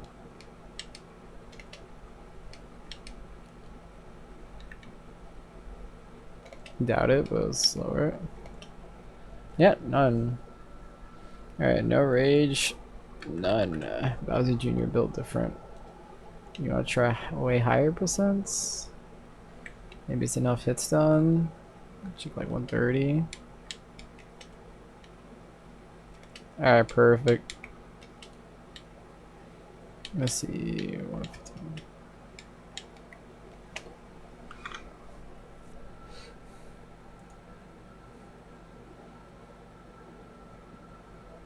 Alright, let me give it a look.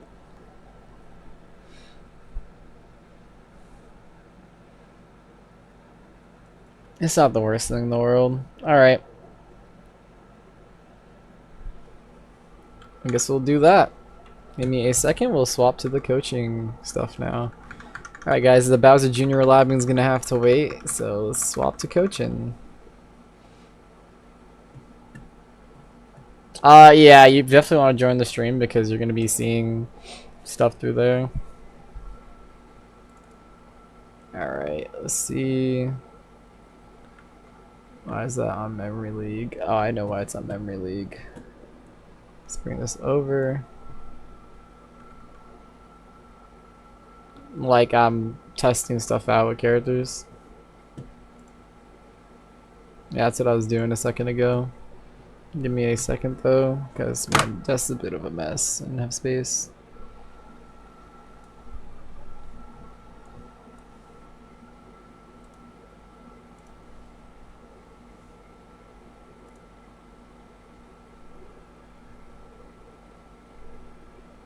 Where is I see. Boom. OBS should recognize. Does not recognize it. I'll open it up over here. New window.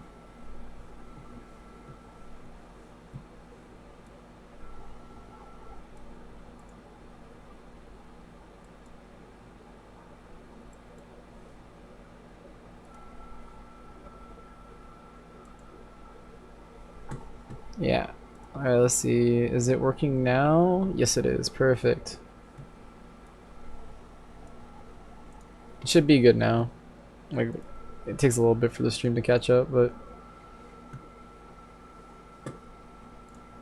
yeah. And then boom. You don't hear Yuzu in the background. I know, Smash Ultimate in the background, right?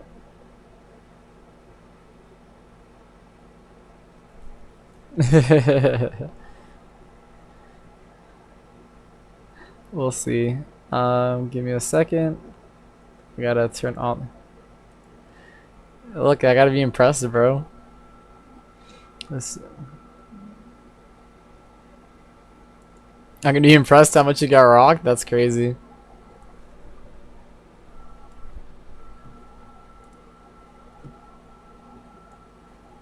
All right, give me a second. Why? I see what's going on. That's funny. All right, then I grab it from here. Come on, no one wants to be grabbed. Sorry about this. A little technical difficulties with the double monitor setup. All right, that should fix it. Yes, got that part fixed. Now I gotta fix the last part, which is crazy. Let's see. Open Google on this side. New tab.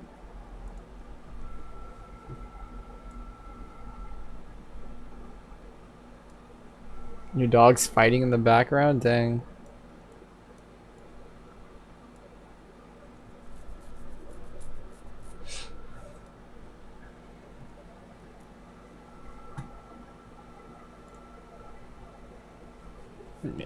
Damn.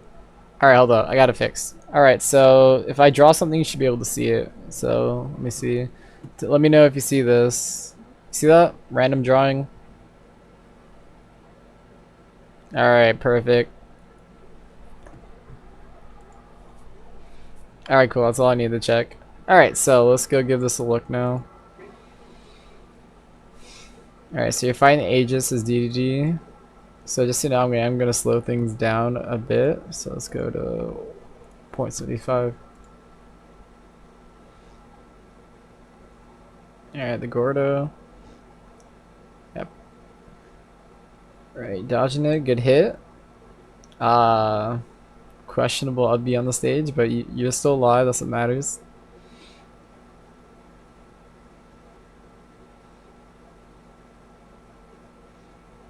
Let's see.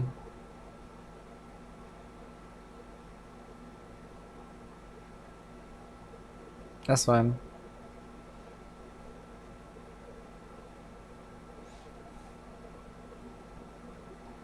Okay. Get on the stage. Wait for that. Good job. I she kind of ran into that.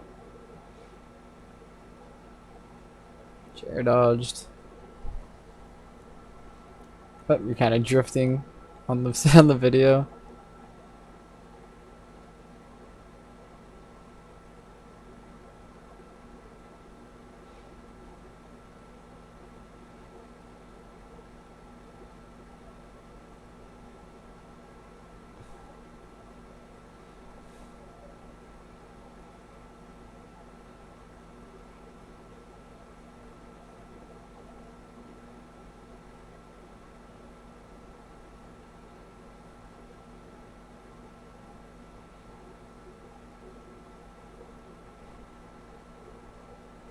Alright.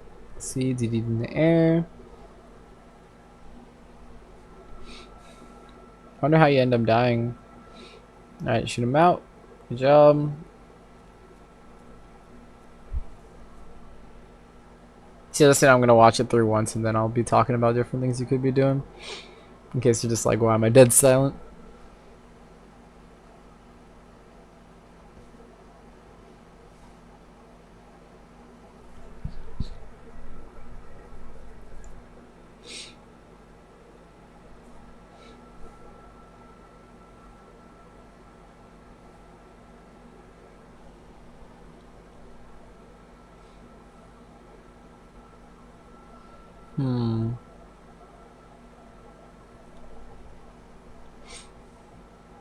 Good catch.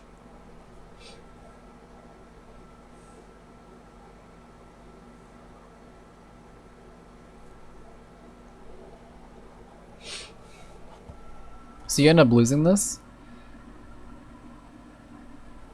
Yeah, let's find out why. Well, there's a couple of reasons why, but how does it end up turning around? Because this doesn't look bad for you.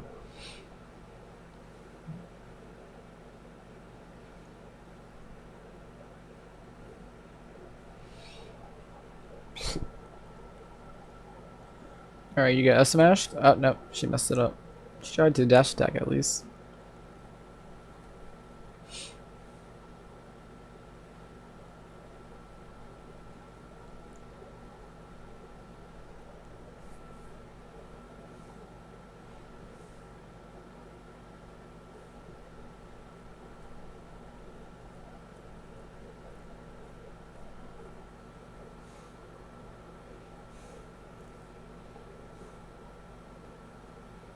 Okay, Gordo.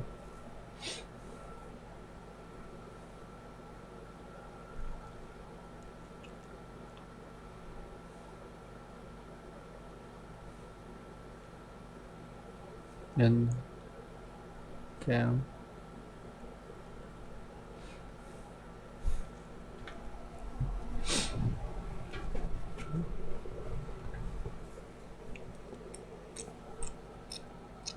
Let's see how this ends. Shield poked? Ooh, no, you're not shield poked. Oh, we got hit by that. Alright, close battle. Good up smash. You missed the up air. And she probably hits you with the back air to die. Let's see.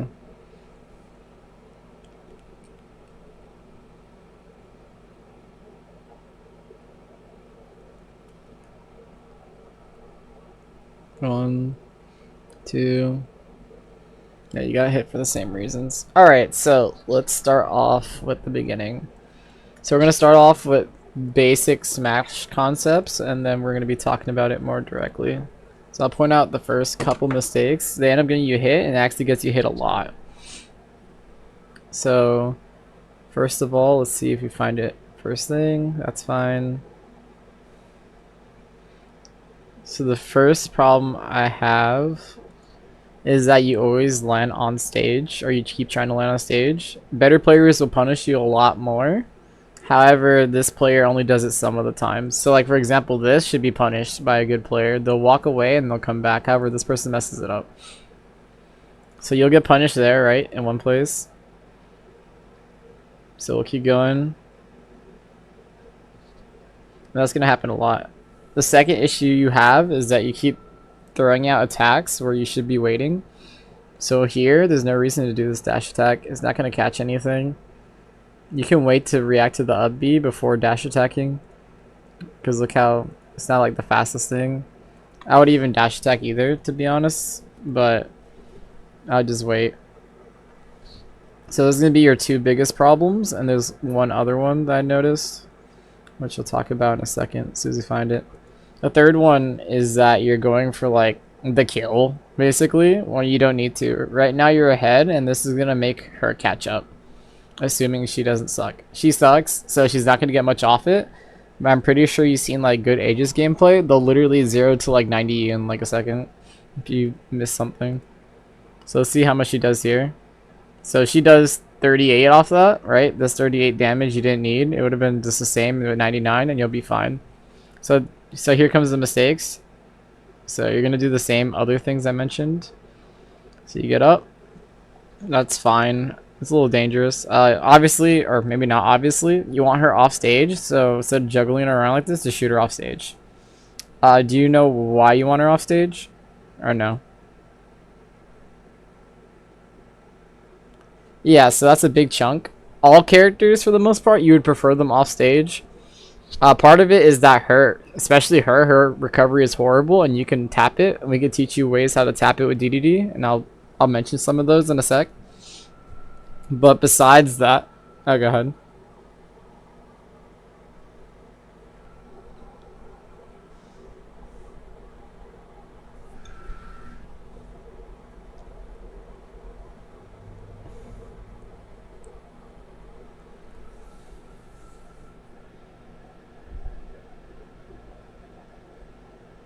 Yeah, so unexpected does not necessarily equal good. I know she air dodges here. A good player, like when they get better, will just jump, right? So what does your dash attack do to jump? Like say instead of dash attacking, air dodging here, she just jumped. Your dash attack won't do anything and it'll get you punished. However, if you threw her off stage and then did exactly what you said and did the Gordo stick, there's nothing she would do and she would die for it. So if she's gonna die to this, why do the read that she may die to? You get what I'm saying? Yeah, so you could have killed her basically guaranteed with the stick, or I should be drawing with the stick here with the Gordo, but instead you're betting that she'll air dodge, which she's bad, so she probably will. But if they're better and they just jump, like your dash attack doesn't hit anything, and then you get punished. Especially with Aegis, they can do 0 to 60 pretty easily.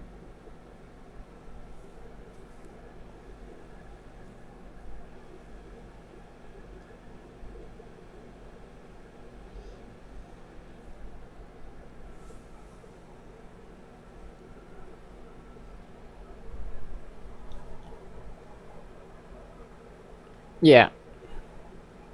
Alright, so I'll show it right now. Hopefully I'm good enough to do it. It's been an eon since I had to do that with DDD. So let me go put on Smash real quick. Do you see Smash instead now? Or and by now I mean give it like a little second. Okay. So I should be displaying Smash. Alright, let me go to DDD. Where is... that was from earlier. I was labbing versus him. I'm blind for some reason. I don't see DDD. Should be somewhere on the left. Oh, I'm missing Mies. That's why I didn't put my Mies in yet.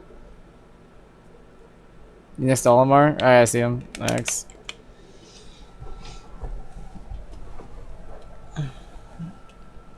Yeah, I knew where he was with Mies. I had no idea where he was without Mies. Alright, so to get the stick. Oh, you're lagging a little bit. Yeah, I hear you now. So to get the stick, how it kind of works is wherever you end up hitting it off and you're close is going to stick. So there's some setups to do it. So there is a decent one because if they kind of recover load, they'll get the dunk. It's obviously easier with a flat surface. So say this was like Kalos, right? It would be a lot easier to do it. So on these, you kind of need to practice it. There might be setups that you can do, but if I had to guess, you might have to just full hop and then learn the timing. So let me see if I can do it.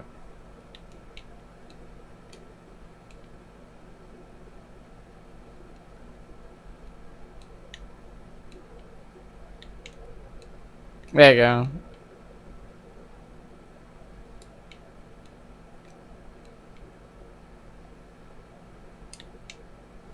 Yeah, so the higher one I did, I know where there's a little bit delay, you're going to see a higher one. That one they probably would not be able to. Without going horizontal, which if it's horizontal, you can punish her. Right? With the horizontal one. So your job is, the Gordo covers the down one, and then you cover the horizontal. So you're going to cover it with like, you cover a S smash depending, grab or down smash when it finishes. You know how her Mithra's up B is like like the fucking multi hit. There's the up B and like the up B going horizontally. The horizontally one you can just shield the rest and then finish it off with down smash. But this Gordo, at least the higher version, will handle it. So I suggest in practice mode, like you said, learn how to stick it. I think Smashville is probably going to be one of the harder ones to stick it on, which I'm having problems, so I'm going to take that as a yes. But yeah, what's up?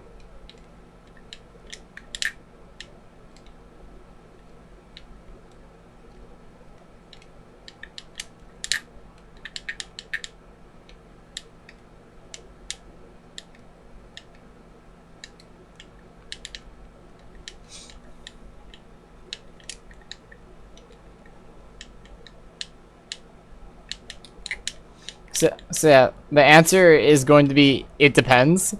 I know that you may not like the answer. However, I can give you some stuff to guide you on when you should be going for both. Right?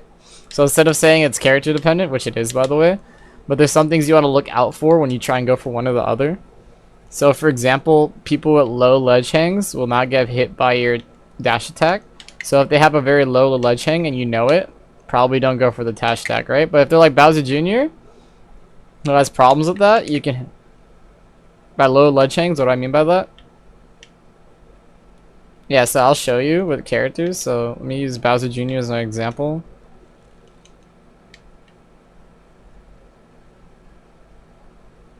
Oops. Hold up. Hopefully it reads my second controller. If not, we're gonna have a little bit of a problem. Read it. It's not reading my second controller. Alright, so to explain it briefly, so each character has a ledge hang. So you see how DDD is like his hands above the ledge? Yeah, so you can hit that as well as his head and stuff like that. However, other characters hang very low, and this is how you hit them with like down smash and stuff when they hang out too long. So you'd be able to hit a DDD probably like this. However, you can't hit like Ganondorf, which I'll show you Ganondorf's ledge hang. It's very low. You can also see that in Smash GG, or not, Smash Ultimate Frame Data. So let me go pull up Ganondorf. Again, he's supposed to be on the right side with me, so I was looking for him, could not find him. I found him though. Alright, so now look at comparatively the Ganon. You see where he's at comparatively? Maybe I'll give you a better view on this side. Yeah, you're delayed. But you see how low, like you don't even see his fingers? So each character has a different one. Some of them are above the ledge, some of them are below the ledge. Ganon is like one of the very below ones. So your moves like dash attack and stuff are less likely to hit. Yeah, it matters. Smash has a bunch of things like that that matter. So now you know. So the trick is to know which ones have it and which ones don't. You may not know exactly. You may want to look at all of them, but without looking at all of them, you may have an intuition, right? So in other words, like you probably notice that some characters don't get hit by your stuff, and you're wondering why isn't it hitting comparatively to others. This is the reason why. So maybe you notice that Ganon doesn't get hit by your dash attack that often, but like Bowser Jr. does. So yes and no. So you can two-frame anybody, but with what is the question. So everyone has the two-frame, so I'll show it. It may not be that clear because of what's going on. So, oops.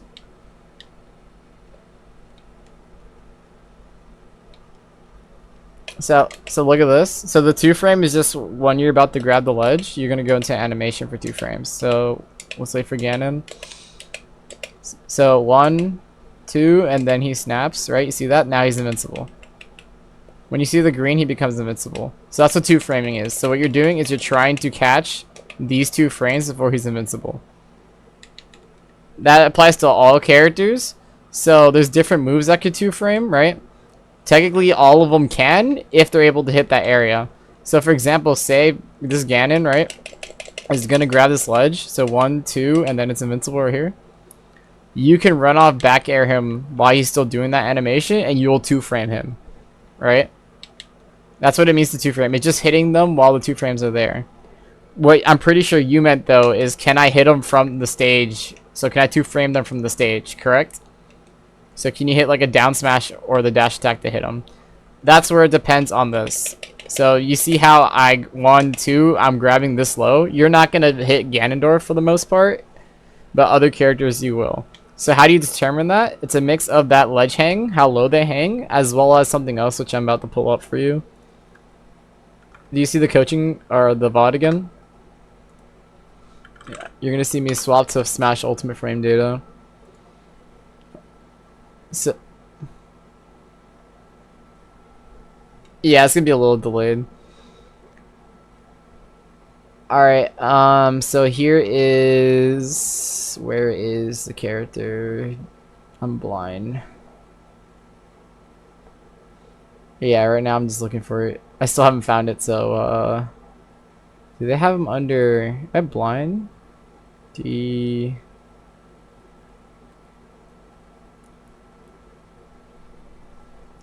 Say that again?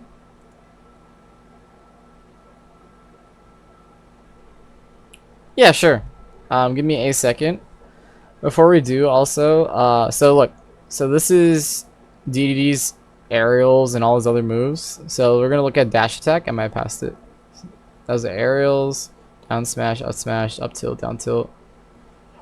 Or is dash attack? Here it is. So this is dash attack in action. So this is how it looks. I'm doing it frame by frame. Yep, so this is his hitbox. So imagine that on the stage now. So the reason why you're able to two-frame the characters that you're two-framing is because their ledge hang goes above the stage. Right? However, as you see, this does not hit below the stage that much. And it disappears as you wait longer. This is how the hitbox looks. So now let's look at DDD's ledge hang, which might actually be here somewhere. Let's see. Jabs, jabs, down throw, up throw, back throw.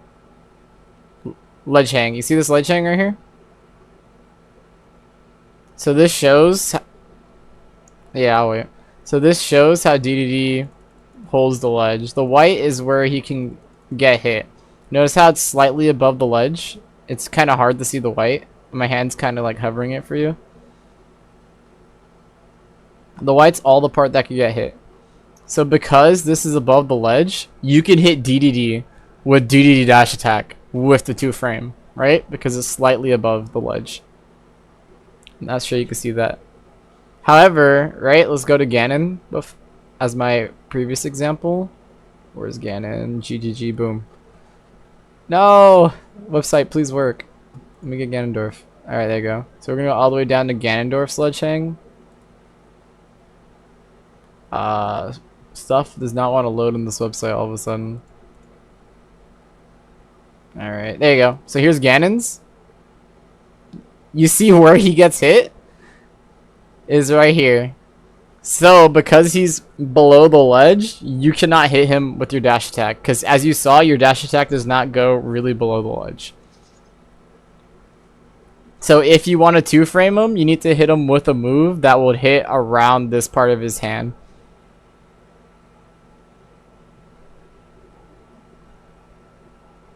Yeah, and there's a whole bunch of characters that have that difference. So let's go back to your DDD. This website is acting up. Yeah, that's what I'm about to check. So if we look very quickly at everything, I'm gonna go look very quickly. So this is your down tilt. Your down tilt is still perfectly horizontal. It does not go underneath.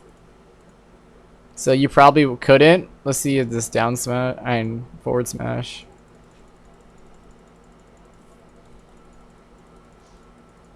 Oh, it glitched. That's funny. Why is it glitching? Nah, it's all your moves seem to be perfectly horizontal, even your down smash. Oh, your down smash a little bit. So look, your down smash goes a tiny bit. Right, a little bit under, not much. So if you're gonna hit him, it would be down smash.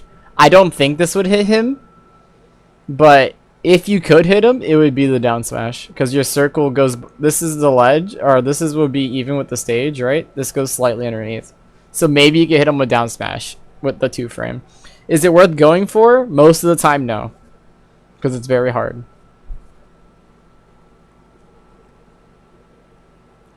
Well, now you do. That's what the coaching's for. A couple other things too. Some of your aerials can do that. So look at your down air.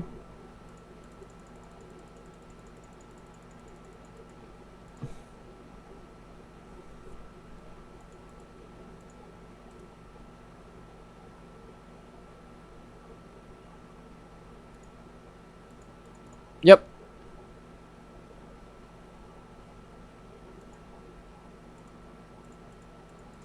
Yes. There isn't really a name for it because just all the aerials. So I'm gonna go back to Smash or showing Smash. Give me a second. Alright, you see Smash again? Yeah, I'll give it a second. Right now I'm about to get it off the frame press. So everyone, yeah, so everyone could just hit through. So as long as your hitbox goes through, you can hit through the stage. So look, I could up air through the stage. You can kind of even see the purple go through, right? That'll hit anybody. That applies. This is everything all characters could do. It would just be like throwing out a hitbox before grabbing the ledge. With DDD, you don't even have to grab the ledge, but you get the idea. So this will hit a lot of people. So if you want, I can put the Bowser Jr. a little closer, and you can see it hit. Give me a Bowser Jr. Right? Yeah, so his up B, like all the moves will just go through the stage like that. As long as it's like still connected to your body. But like projectiles won't. So projectiles generally won't go through the stage. Just connected hitboxes.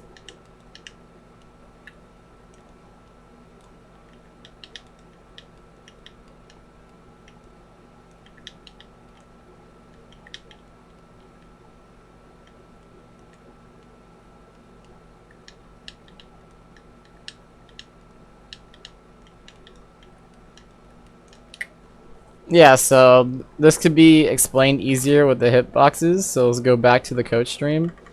So let's go look at your down special. I don't remember it fully on top of my head. I know it's the charge hammer, but I don't remember what armor it has. I don't think it's super, but we'll see. Let's see. Special, side B, down B, here it is. Alright, so this is what you have. Does it say super armor? Enter a charge state, release heavy armor. So you have something called heavy armor. Do you know the differences between the armors?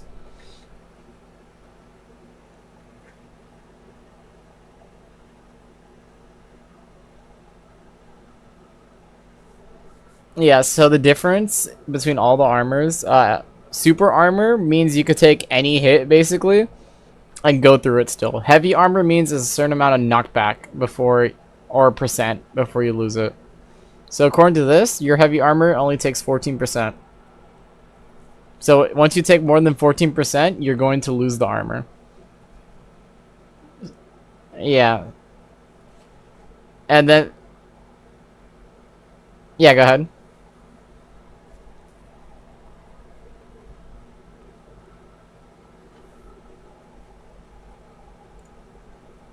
Yeah. I don't know that... I haven't been in that situation, but I can check DK's F smash and see if it does that amount of damage. It does. Yeah, it should.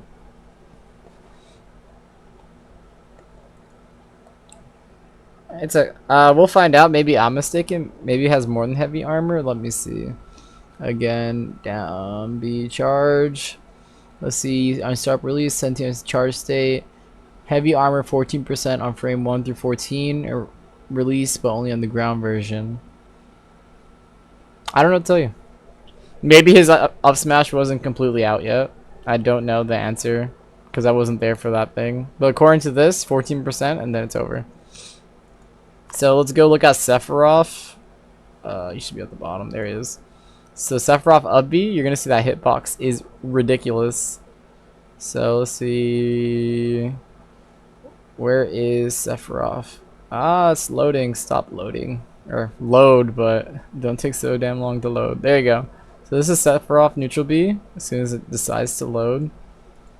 There you go. So we're gonna do frame by frame. It's glitching. Come on.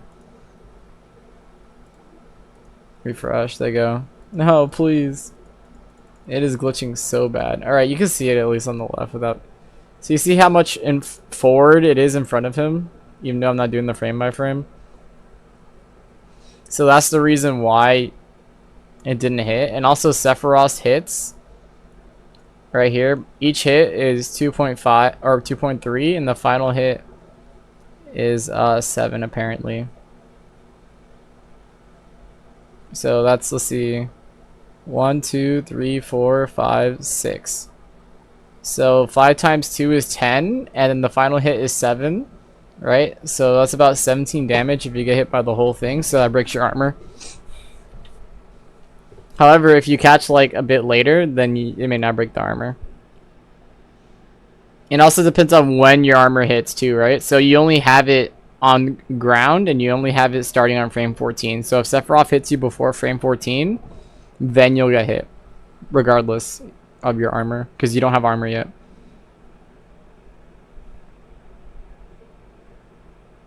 You understand? Yeah.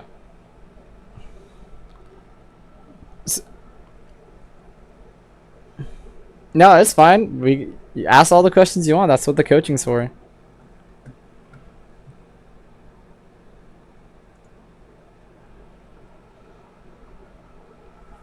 So, yes and no. So it is a counter, but it's not a traditional counter. So the part that you're... Oh, you still can't hear the other person? Why does that keep happening? Give me a second, Smoose. I forgot what was the problem last time that you can hear the other person. Desktop audio's on. Oh, I know what the problem is. Let me go fix that. Last time we did this.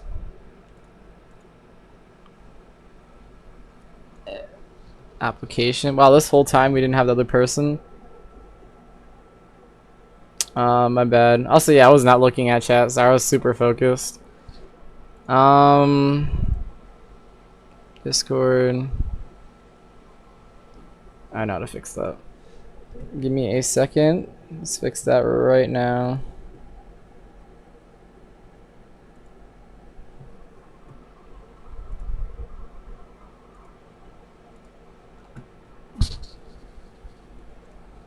Yeah, it's basically preference. There are some pros and cons to some of them, but for the most part, it's preference. At least last I know of. Alright, let's see. I want a lesson. I'm already maining at low tier when I go to tournaments, so... Alright, I gotta ask... Oh, sorry. Do you hear yourself on stream? Because you should be able to now. Before you weren't, and I made a mistake. You hear him now? Perfect, Rick. Yeah, hopefully that's not the worst thing in the world. I really gotta get used to that. Yeah, basically we fixed it last time with Paul, but if I had to, besides that, it was muted before. So this is me talking to chat. I think what happened is that it disappeared because it's the beta off my coaching stream section. Thank you for letting me know, Rick. I wonder if that ruins the recording. It's not a big deal. I'd rather I'm just doing it for coaching anyways. Alright, so sorry, what was your question? I had to fix that for you. No, you're fine. It was why the like, what's the pros and cons of Pro Controller and GameCube? Like, should I start to get good with my GameCube controller? Because it's just collecting dust. It's a $40 Yeah, controller. so the pros and cons, basically if you have a Pro Controller and you're not plugged in, um, I guess I'll start off with the cons of Pro Controller because the first thing I thought of is that you might have a little input delay because everyone else around you is using some wireless device if you go to a big tournament. Also, disconnecting like from switches might be a little annoying. Um, I guess that'd go to pro towards GameCube controller. The con for the GameCube controller basically is that you're lacking an extra button, and that button could be useful for like certain tech. As well as in Smash 4, there was something called Bidu, which allowed you to do certain stuff with the Pro Controller only. Maybe something like that exists here. I don't know for sure. But Pro Controller and Game Controller are basically the same when it comes to for like most things. So it doesn't matter which one you use. Use whichever one you feel more comfortable with. Oh, the other, I guess, last thing is just like literal cost, right? A Pro Controller is a lot easier to get your hands on than a Game Controller that works right. Yeah. So that might be another thing too. Wait, get mines either way. I got this arcade where I do my weeklies. They have all types of stuff. Yeah, okay. So either way, those are the What other? pros and cons of that. There's not much. In the other game, I could tell you a bit more. In this one, they're about even. What other thing should I ask you? So yesterday when we were kind of talking a little bit about teching and all that. I'm Yeah. starting to see it more. I haven't really had time to like, practice it. Like I was able to practice your stream, and then it was like 12 o'clock, and I just went to bed. But I feel like the best way to practice it right now is like I put the bot to like Mario, and then I'm DDD, and I just wall check it and all that. I feel like that's the best way of practicing. Yeah, and then do it with different recoveries as well. I mentioned a couple of them to help you before, but Mario works just as fine as well. What else should I actually? Oh yeah, tight matchups. That's that's one thing. I don't know. I was never even good at this in Pokemon, man. But when it comes to tight matchups, it's weird. Is that how much of a disadvantage is tight matchups? Is it something like moderately inconvenient, or should I switch my character if I know I'm going against a Palutena? To be honest, for the most part, do not worry about matchups. The reason why, think about it this way. What's better for you to do? Focus all your resources on learning one thing very well, or being pretty decent at two? The answer, generally speaking, will be to be good at one thing. So my suggestion is, even on bad matchups, is still play one character. Do not be swapping, especially when you're new. When you get a lot better, like pro level, then you may consider picking up like a secondary for really bad matchups. Um, but yeah, that Okay. is my suggestion to you. Just to learn the game and get better. You don't have to worry about that until you're basically professional. So maybe not ever, but you know, we'll Thank see. you, because I was worried about, because friends always said it's good to have two mains. It's crucial and all this. So I mean, that It's was not in junior. crucial. Unless you're Heck, professional, it's not going to be crucial. And even then, a lot of professionals stick with one character. It depends on the character too, right? So maybe a DDD player would have a secondary, right? But at that point, if you're professional and you have a secondary for DDD, because he's quote unquote bad, you'd probably stop playing DDD unless you like playing DDD. You would end up swapping. But if you're trying to play your character and like just stick with your character, it'll save you a lot of time to learn the game. And if you decide to pick it up later, you learn so much through the game through DDD first that picking up the character will be easier instead of learning both of them at the same time because you just know so much more about the game than you would have if you had to learn two different characters. That's really helpful. Yeah, because I don't know. Like I should 100% I should focus on DDD because like when I go to weeklies and like say I go against a Palatino or a Jigglypuff, I win that matchup, but then I end up switching Bowser Jr. because it was a close stock, and I feel like I could do better with Bowser Jr. And then I end up losing the whole set, and I was like, dang, I should have never switched. Yeah. A couple other things. Um, well, actually, before we get in that, there's a couple of things I want to point in your gameplay, so we're gonna go back to that. But generally speaking, a matchup has to be like really, really bad for you to swap, and most matchups are not like that in this game. So you're totally fine with your DDD. And again, I do encourage, even if you had a matchup that was like that, that you should swap in quotations. Like you're not at the level that you should be swapping. Like you should be able to handle them because they're not good enough to like properly play the matchup, right? All right, and that's something else because I hate being bad. I'm trying to catch up, you know. So at what time or what level will I be able to start focusing on other characters, or should I start to learn new things? Like how do I know what my current level is? Like I'm elite Smash, but I still lose to people all the time, so I don't know what my rank is. What is my true rank? Yeah, so there's no rank in Smash because our Wi-Fi sucks, and then Nintendo doesn't support ranked. However, the best way to gauge your skill level is to go to your locals and see how you do. Um, in my locals, just to tell you right now, not to be rude, but you'd probably go 0 and 2, as in you'd probably would not take a set off somebody. Yeah, the farthest I ever been to was like 10th place at my weeklies, and that's in the losers brackets. Yeah, so think about it this way as well. To compare yourself, you're probably not the worst, right? If I had to, have you played like League or Valorant or any of those games with ranks? Um, I Overwatch. play I play Apex and Rocket League. I didn't play those, but I kind of like vaguely remember the ranks. So Like you'd probably Ape, be like a bronze player in Smash terms. uh, that's crazy. All right, though. So the iron players like, or sorry, I'm gonna use Valorant. Do you know Valorant's scale or no? I know it's kind of like Apex. You got bronze, silver, gold, platinum, diamond, masters, Apex Legends. Yeah. Yeah, so for Valorant, which is what I was using when you said you're bronze, there's one before bronze, which is iron. Hmm. So there's iron, and then the higher the number, the better. So iron 1 would be the lowest, while iron 4 would be the highest. So you would be like bronze 1, which is next. It's iron then bronze. That's my guess. So I Got a guess if lot you of. said Apex, you'd probably be low silver. I don't know Apex that well, but yeah.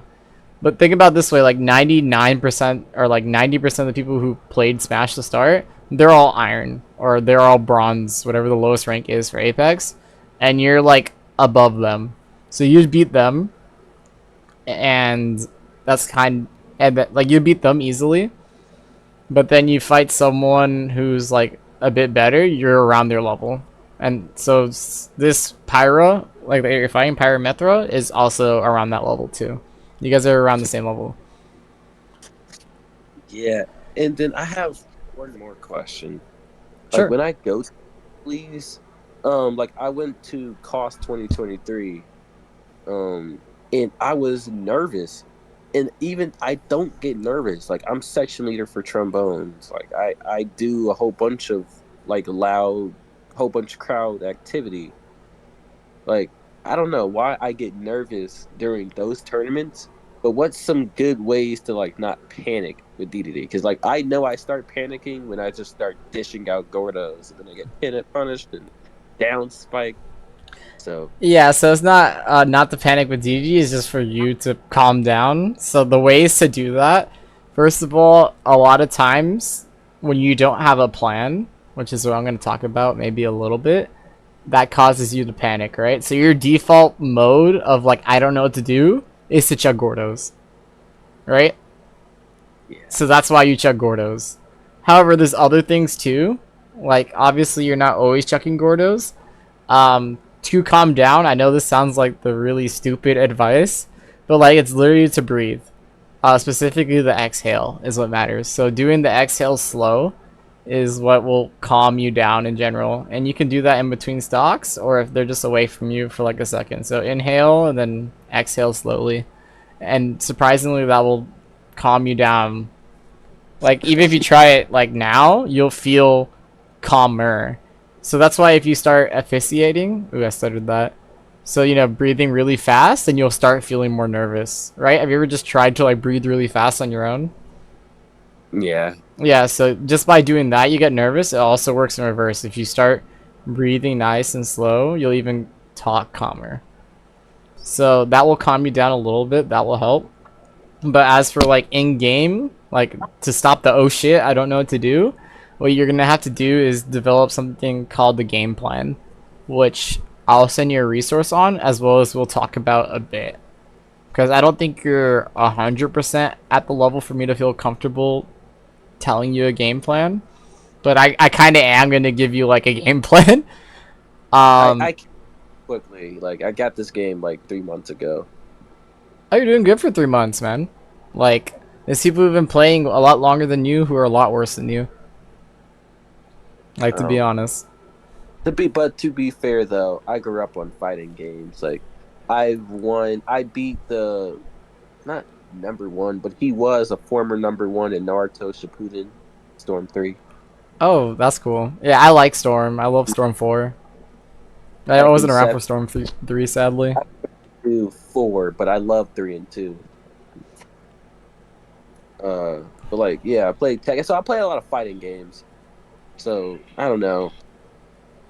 Yeah, so what we're gonna do now is I'm gonna point out some problems with the replay, and then after that, I'm gonna give you a very, very basic game plan. That way you can focus on that instead of being nervous and throwing Gordos.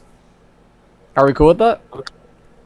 Yeah, that's cool. Alright, so we'll go over the problems. We did it earlier, but I'm gonna do it again because the stream was a little... I forgot to have you on that side. But let's see if we get it right now.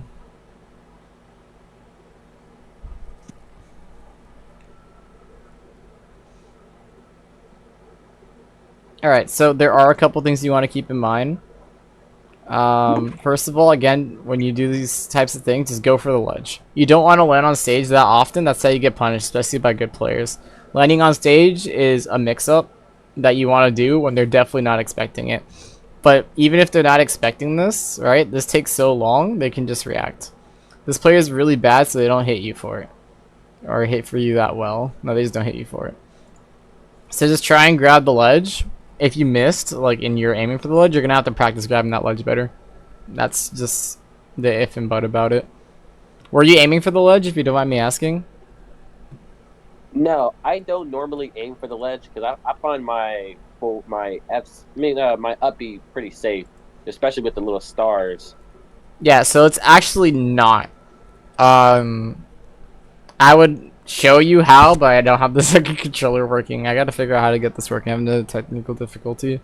But basically, all they have to do is jump, right? So imagine your up B goes like over here, right? I see this, Hmm. and I'm gonna slow it down so I can have time to draw. Boom, right? If I know it's gonna land here and I just jump over here, that's fine. Or if I roll away, the stars are gonna go through, and then I can punish this. Another way to visualize this could be with the frame data, right? So let's go to DDD's frame data. Once again, let's see if we find his up B. So this is his up B, right? This is him going up. Right. Up, that's only up. This one's the down one. Alright, so that's the down. So according to how long it lasts, let's see, end lag, it depends on there. Let's see, increase vulnerability. Sorry, I'm just reading it. Hitbox 69, landing. Give me a second. I'm trying to see an easy way to visualize this. No canceling, occurs 30 frames of landing, vulnerable on frames. So blah blah blah. I knew that.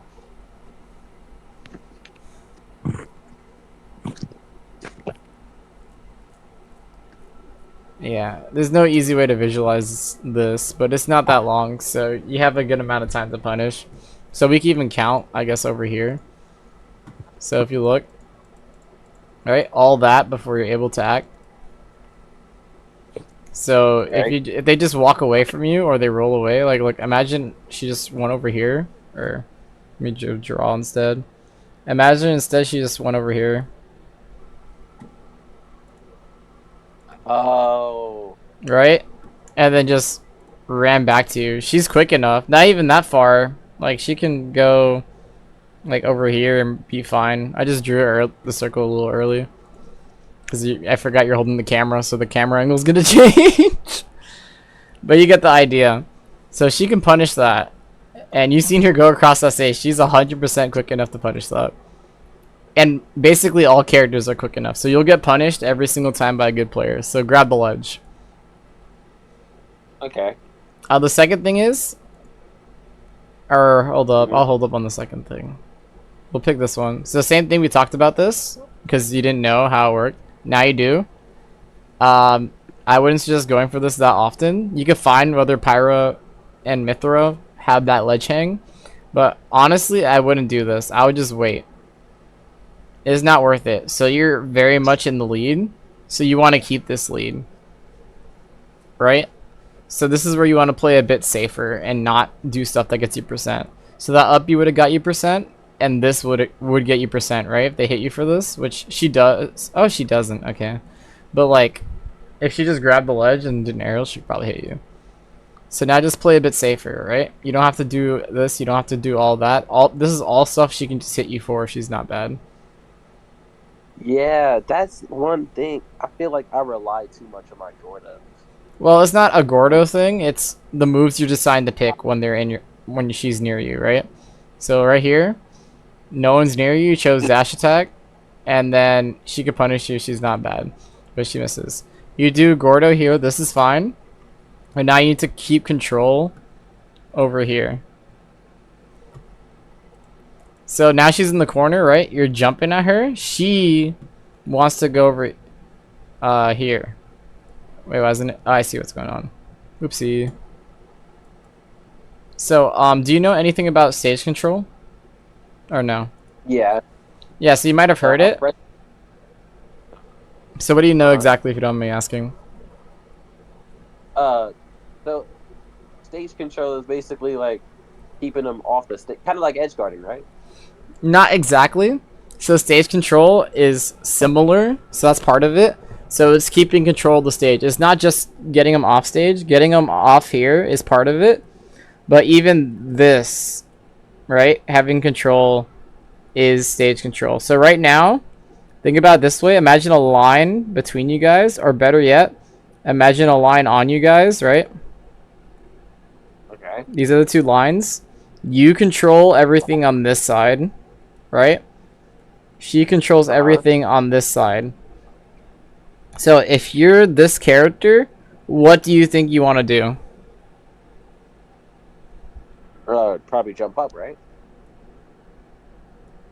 Or somehow go over here, because you're cornered. You feel trapped when you're in this type of thing, right?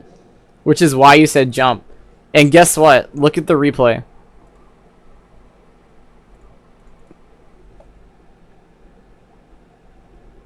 Give me a second. Yeah, I'm not. I think it froze. No, I paused it. She jumped, like you said. Oh. Right? So by being in this area, I'm going to go back a little bit. By being in these areas that I laid out, right? You were able to know what she Right. wanted to do.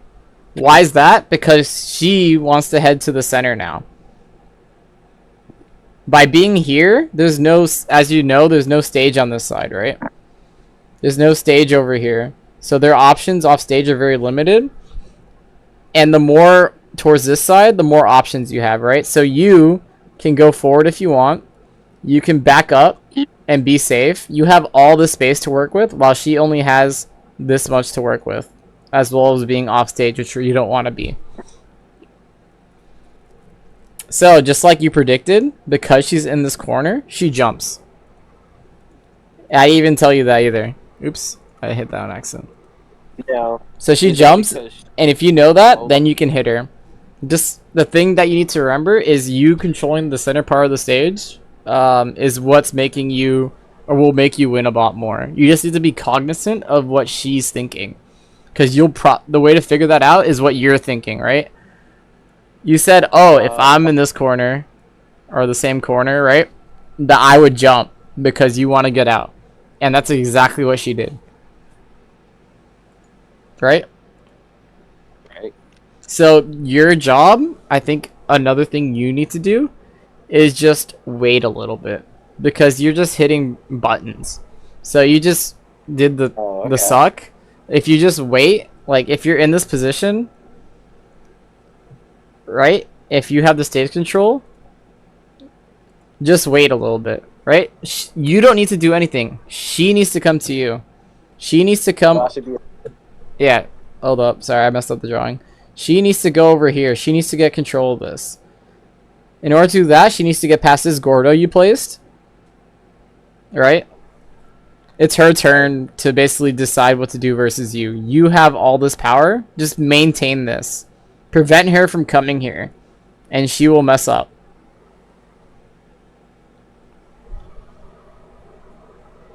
Do you understand that? A little bit. Like I know what you mean by like edge control. I mean, not edge control, but like zone. I mean, like I forgot the word. I forgot the word. I'm not gonna lie. Yeah, that's fine. Stage control. Kind of, yeah, stage control. Kind of like to predict what the guy is thinking. But how am I supposed to do that mid game while like also thinking myself? Yeah, so this is where practice comes in, and this is where you end up becoming good at fighting games. So you do not need to what I said. One, you predicted her on her own. Obviously, this is in hindsight, so this is the easier version. I'm not saying to predict her. All I'm saying is to keep her options limited. Since you're at a lower level, I'm not saying to predict her yet. But what you need to do is just keep control over this side. Because by doing this, her options are going to be less. And once they're less, she's just going to have a harder time. That's all I'm saying Uh, for you. However, as you said, you can use this to predict. So just like you mentioned, she was going to jump and she did. You can do that now because, however, at some point you will be using these things to predict how to read somebody, which you successfully did, but you'll have to do it in game. Do you have to do it now? No, you do not need to do that now. Should you learn it eventually? Yes, but this is not in the priority list. okay. Yeah. Pretty sure that makes sense. Or you can let me know if there's any questions on that. Uh, yeah, I understand now. Yeah, so don't worry about the reading them just yet. Your job is to just keep the control, and that will handle most of the problems. Later on you can do these reads cuz you read her 100%. That was all you. So what should I? Yeah, that was probably instinct. Like I do a lot of things like I don't even do before. Like what's something I do unintentionally? Like the suck. Like when I'm like knocked off the shield. I mean, when I'm like knocked off the ledge, and I'm going back. Like I normally just like act like I'm a suck, and then just go under the ledge and use my up B to recover.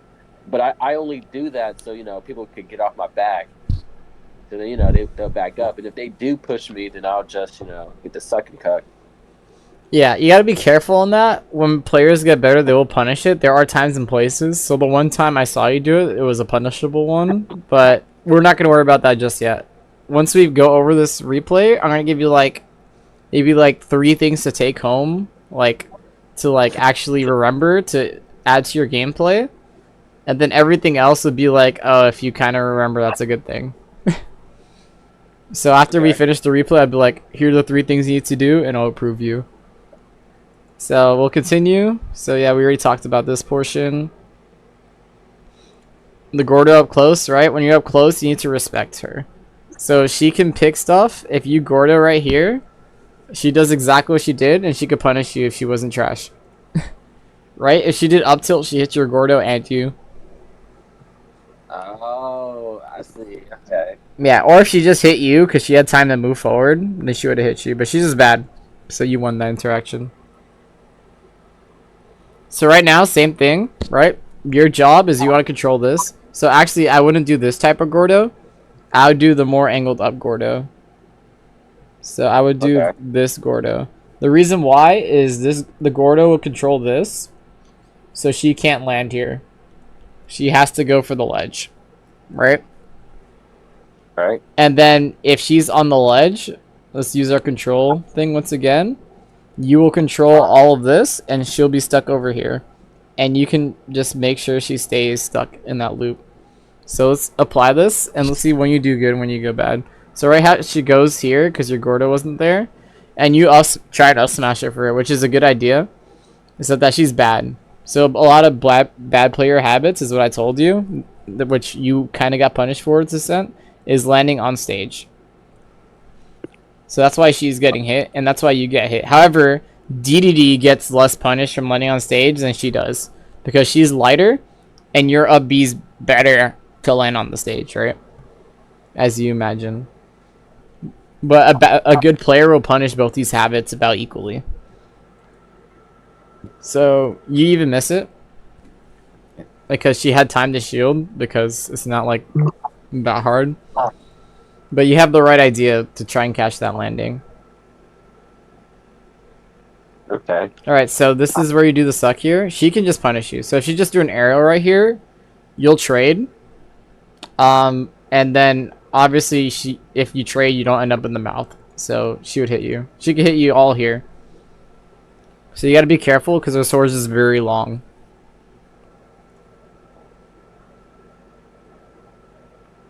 I know this might be one of those answers where it depends, but like when like I'm at a shield, I know like I know a friend told me never challenge a Mario at a shield because like 8 times out of 10 you're gonna lose that.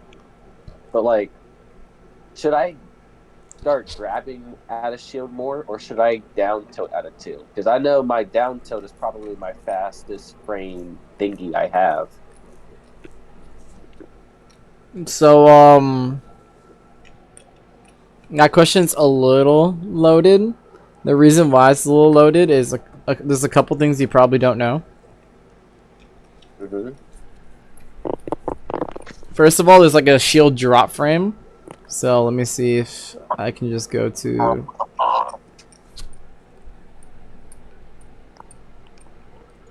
Is there a universal thing here?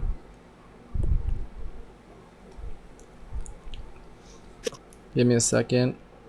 Back rolls, neutral air dodges, spot dodge, grab range.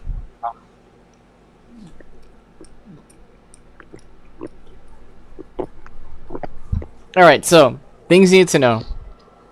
The first thing you need to know is that one, you want to do a move out of shield. Most moves basically you have to drop your shield first. So there's a certain amount of frames it takes to drop your shield. Rick, is it 7? I always forget the Smash Ultimate one. Rick, if you're there, let me know. But I believe it's 7 frames where you have to drop your shield before 11. Okay, well anyways, 7 or 11 IRC. What does IRC mean again? I don't really know.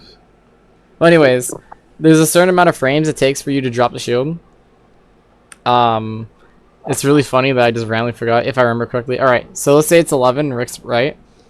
So it takes you 11 frames before you drop shield, and then your move comes out. So let's use your down tilt for a second. Alright, so your down tilt, let's see, is frame 6, right? So that means your down tilt will come out on frame 16. Because you have to drop the shield, and then do down tilt. Right? Right. However, there's certain moves that ignore it. So some of those moves, I'm going to read the whole list right now. One of them is up B. So you can up B directly at a shield without having to go through the shield drop frames. You can jump without doing the shield drop frames. Okay, I think I noticed that. You can also up smash without doing the shield drop frames. Those are your 3 options. So, keeping that into account, your fastest stuff. Here's a list of all the fastest ones, by the way. So I'm just going to go to DDD just to save me time. So your fastest thing at a shield, according to this, is Nair. So your Nair is frame 13 at a shield. So if I had to guess, your Nair is frame 10. Let's find out. Your Nair is frame 7, my bad. And then your jump squat should be... Is your jump squat 5? No, it should be 3. Let's see. K rule DDD. Huh. Oh, here it is. I'm right. It's on the left. Sorry. So frame 10 is your Nair. So it's frame 7 to do your Nair and 3 for the jump squat, right? Do you know what jump squat is? I'm assuming you do. Yeah. Yeah, so you got 3 frames that you're forcing a jump squat and then 7. So your fastest move out of shield is frame 10. So in other words, let's use your Mario example. Let's go look at Mario. Mario. There he is. Boom.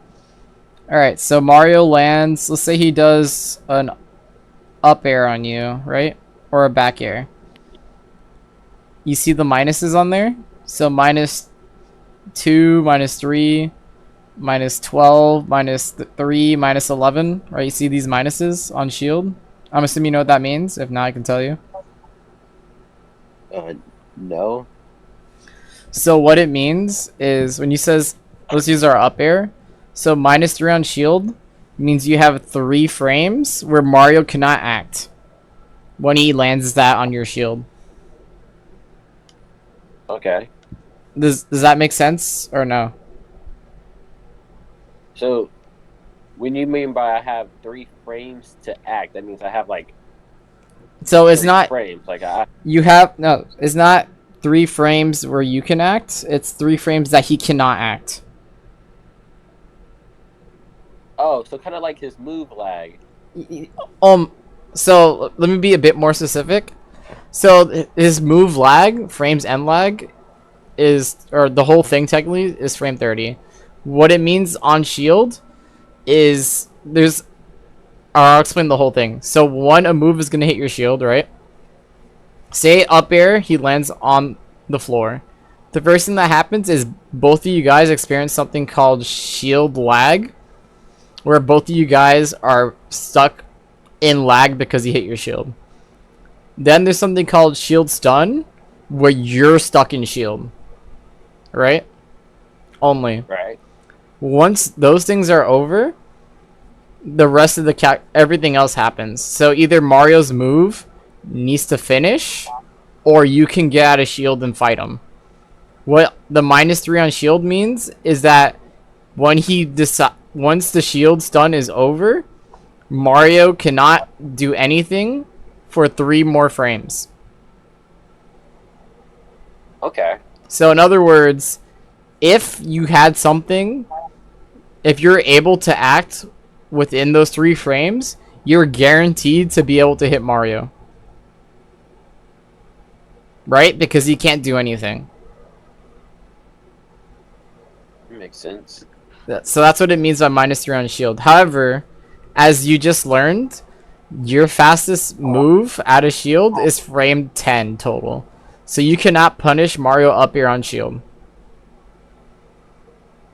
So if he lands like if he fastballs on your shield and doesn't up air and lands and shields, you cannot punish him for doing it. You can punish afterwards, right? Say you know he's gonna shield, then you can grab him. That's where the reads start coming in. But you can't like hit him just because of the lag, basically. However, let's use his down air, right? It's -11. So if he does down air on your shield and you jump nair, that will all resolve on frame 10. So you can punish Mario's down air on your shield. Right? So if he lands in down airs, you can punish it by jump nairing. Oh, okay. Yeah, because, 10 is smaller than 11. That's the way to think about it. So do you think a really safe option is like when I'm like on ledge, I normally jump up and use my neutral air, and that normally stops anybody except for Fox. For some reason, Fox always kicks me before I do anything. Yeah, so a couple things. I don't think it's a good idea to blanket these statements. The way to figure it out is just like it depends. So I'm looking at frame data to show it. Obviously, you have the experience where people are punishing you. But let's go look at Fox. Excuse me. Let's go look at your nair. Alright, so this thing hates me. Hold up. There you go. So nair. So this is your neutral air. Right? And that's how it looks like. It comes out frame 10. So, and as you see, it's -4 or -6 on shield. The reason why it says -4 or 6, this fat hitbox right here is the -4 one. This purple one is the -6 one. So if you nair on someone's shield, they need to have a move that's either -4. So if you say you land and you use this hitbox, right, the beginning one, you probably notice the beginning one is stronger, right? Right. That's what it's denotating. So if you land on this one, they have to have a move that can hit -4, which I'm letting you know right now, most characters do not have that. So your nair is safe on shield is another way to say that. Or it's -4, but most characters cannot punish it. It's safe. Right? So, because that's weird. Because like when I do that, because I fastball into like my nair, and then I try to jump again, and they just grab me. Yeah. So a couple things. Notice how you said you fastball nair, and then you try and jump again. So let's pretend you hit the -4 nair, which is your best one, right? So you're -4. And now you're jumping, so you add 3 frames, right? It takes 3 frames to jump. So that's a total of 7 now. So now that because of the total of 7, and that's only assuming you aren't doing something else besides jumping, if they have a move that's frame 7 or higher, they'll punish you. Again, let's use your nair, for example. Say you landed nair, then jumped nair, right? As you know, from jump, it takes 10 frames for your nair to come out. 3 for the jump, 7 for the nair. So that's 10 plus 4. So that's 14 frames. So if they do anything within that time, within those 14 frames that's faster, then they'll hit you. Does that make sense? Mm-hmm. Yeah, so that's what's going on. You think it'll be safer to just neutral air fastball into shield? It generally is. However, when players get better, they'll know that you're going to shield, right? And then they'll grab you. That's where the reads start coming in. So like when people do stuff that's unsafe, they'll shield. If they think they're going to do a move, then they decide to swing one out that's faster. So that's where you're playing the game, right? Is it safe? Is it not safe? Well, what you're doing is you're doing something safe to bait out something unsafe from them. So you're nairing on their shield. If you decide to shield, what you're doing is you're betting that they're going to throw out a move that you can punish. If you decide not to shield, right? Either depending on what move you are is what you're gambling. So if you grab him, you bet that he thought you're going to throw out a move. So that's what you're doing. Each time you do a move, you're actually betting on what they're going to do. You're trying to bet whether you'll get away with it or not. Think about it that way. Every move you take is just a bet that you'll get away with it. So what you're asking me is, hey, look, if I nair and then shield, will I get away with it? The answer is maybe. If he decides to grab you, no. If he doesn't decide to grab you, yes. So that's where you start getting the reads. How do you get these reads? Well, part of the way was what I just taught you. So one thing to look at was that stage control we talked about earlier, right? The other thing there's a whole bunch of factors that you can look at. Some of it's the stage control. Something is whether it's safe or not. Generally speaking, there are certain habits people with characters as well as normal people have. So for example, say you down smash, right? I mean, not DDD's down smash. Say you did up smash, right? And you whiffed. What's your immediate reaction? So DDD's down smash. No, I corrected it. Say you up smashed, right? And you whiffed it and they're coming at you. What is your gut reaction? To shield. Exactly. So is everyone else's. Right? It's like, I did something unsafe. I need to shield so I don't get hit. So if they know you're going to shield, they will grab you.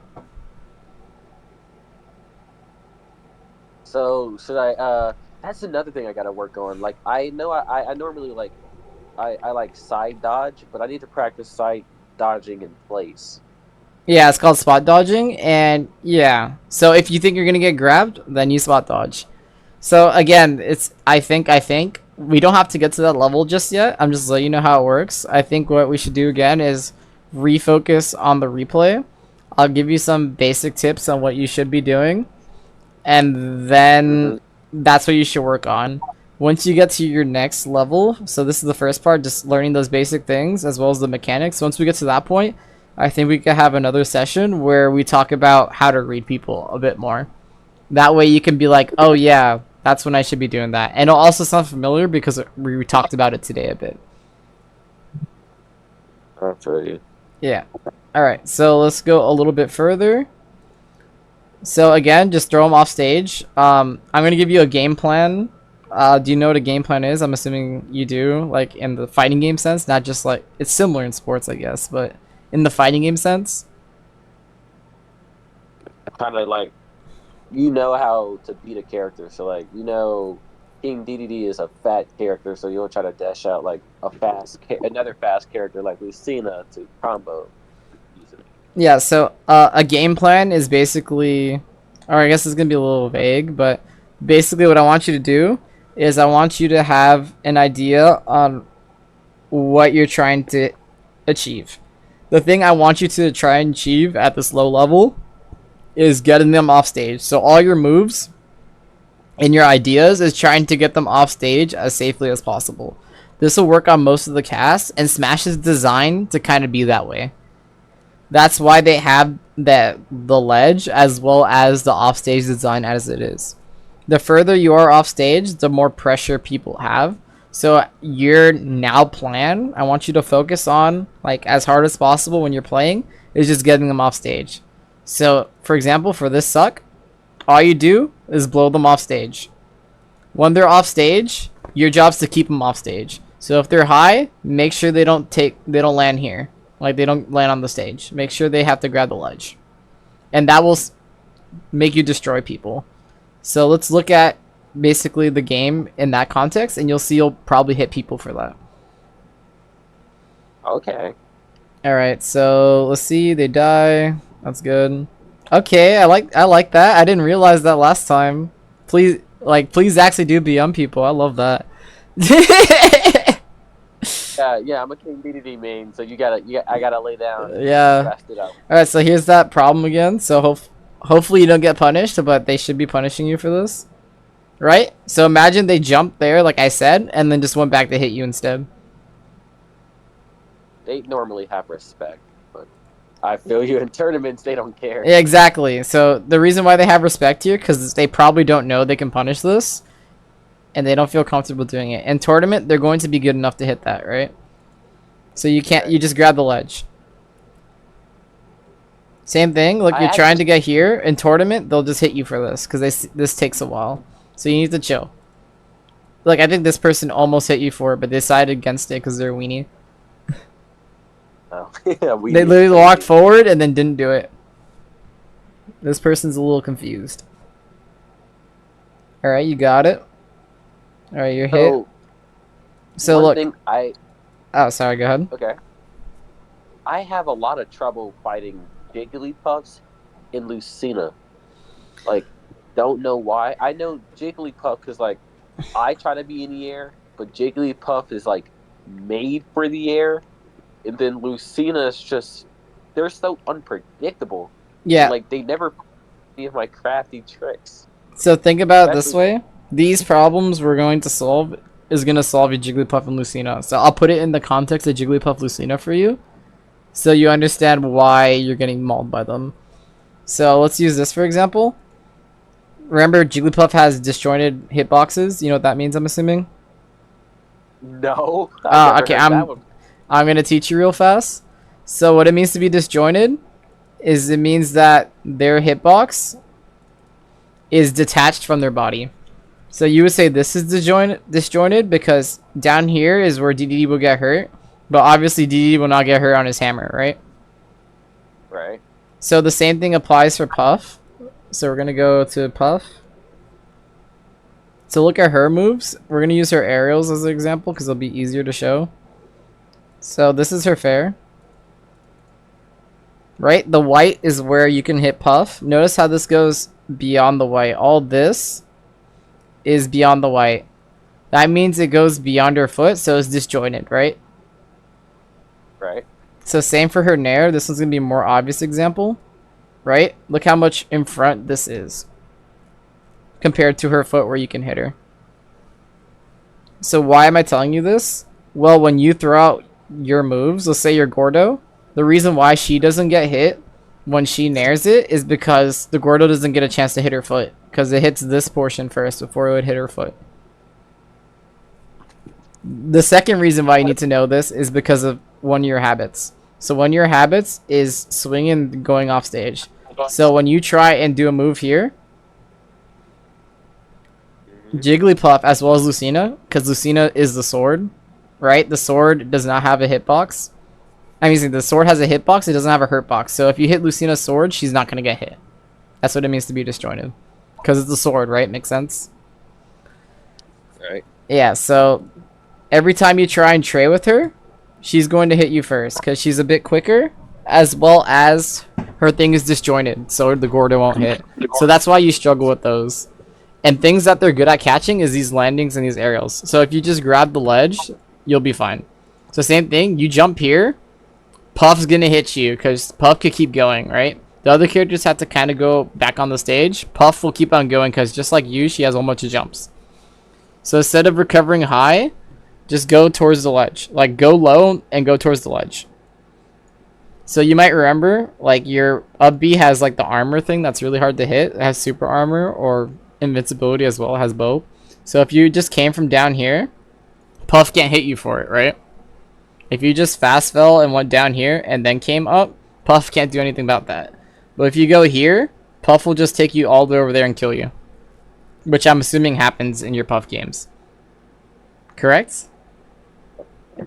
You're actually 100% right. Yeah, so these habits that I'm pointing out applies basically universal to all the characters. This isn't tip for Mithra or Pyro or anything. This is just, hey, look, this will get you hit, and some characters will punish you harder than others. In this case, Puff will probably kill you off this. Lucina has a strong fair, and she might kill you off this. If they're a decent Lucina. But like the other characters, not as much. I also have a hard time with the Roy as well. Same, a little bit of the same thing, but on the stage, I'm assuming you have a problem with Roy comparatively to over here, right? Yeah.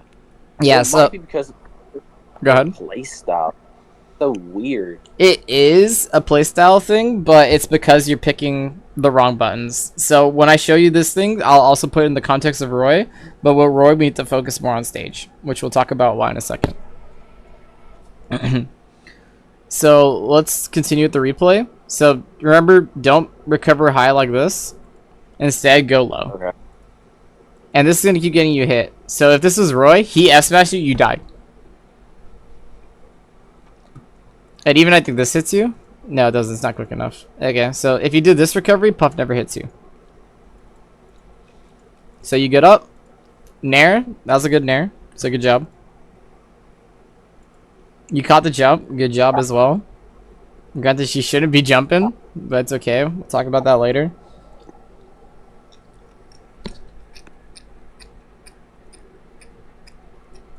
So again, next time, just shoot her away from the center. Your job is to control that center. This will also make your Roys better. So you might be wondering, how does this, the concept that we talked about with this, make your Roy better? Roy wants to come through here and go towards you. When he does that, he has a couple options, right? He might nair, right? Does Roy just run at you and nair a lot? Now, Nair is neutral air. Yeah. These new terms are weird. Yeah, so things you need... Oh. Hmm? So you mean like Nair, like neutral air, fair, like forward air? Yeah, you didn't know that? You gotta... I heard it in like play, but like I never knew what they were talking about. I thought they were talking about some like fancy mechanic type stuff. No, that's just a shorthand for that. Oh. Alright, now you know though. So let's, I guess we can go back a little bit just so you get the Puff example, because you do need to know that. When I said, let's go back here. So when I was talking about Puff hitting you, let's see if we show it a bit longer. Oh my God. Right? This is where Puff would forward air you or fair you. Because you jump. And because you jumped... You good? Give me a second. My dog just shitted on my bed. Oh. Sure. Why would you... Bad girl. No. Damn. Damn it. Alright. Just don't sit on it. I'm sorry, I'm back. It's cool. I'll clean it up later. Yeah, so I'll just finish it up. So once you get to the replay and finish the replay, I'll summarize and it'll be good. So when I said fair, like, Puff's fair is the forward air, right? And she'll hit you and kill you off this. Or she'll back air you, aka bear. So you need to be careful, which is why I'm telling you to recover low. I'm pretty sure that makes a lot more sense now, right? Right. Yeah. So let's see. So same thing, just blow her out.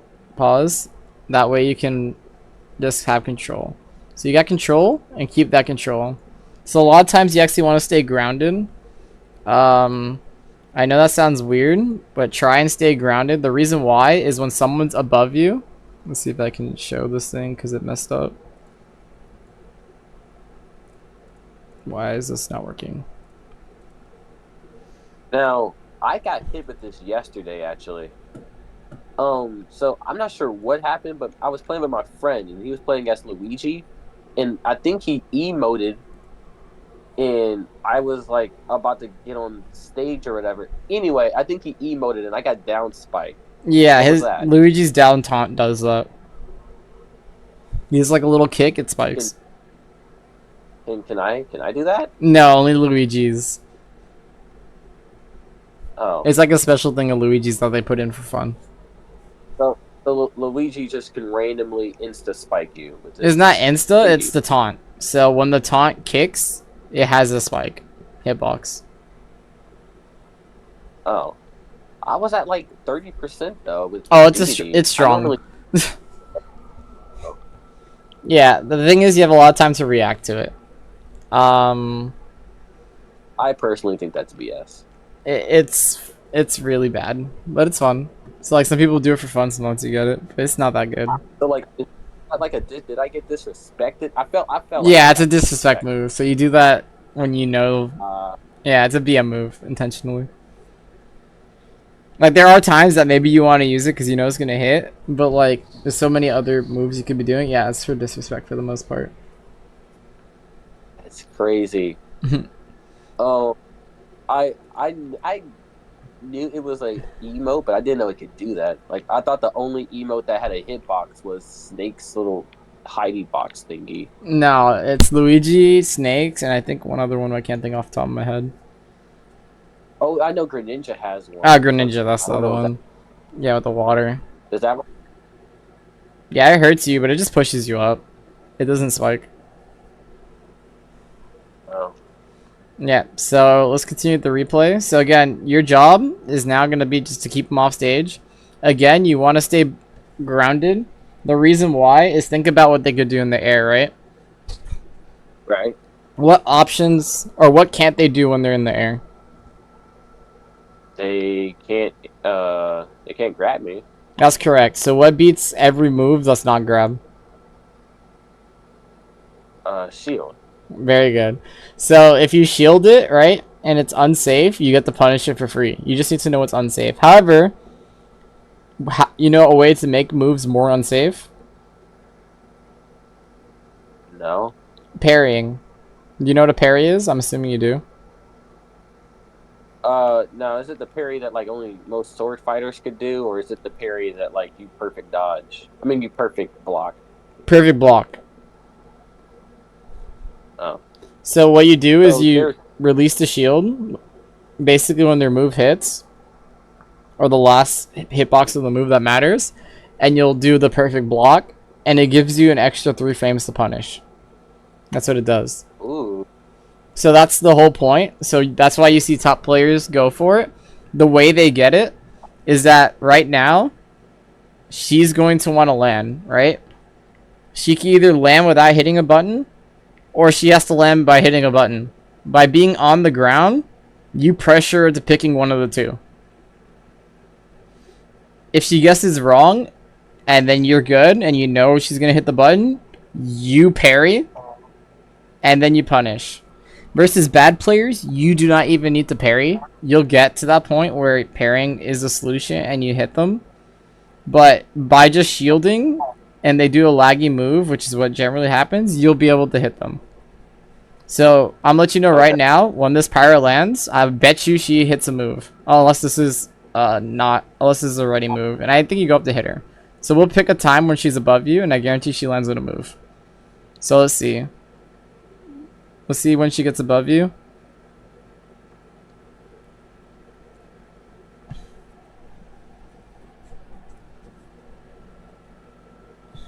I'm gonna speed it up a little bit for our sake. Alright, let's see. You hit Pyro above. Yes, off stage. Good job.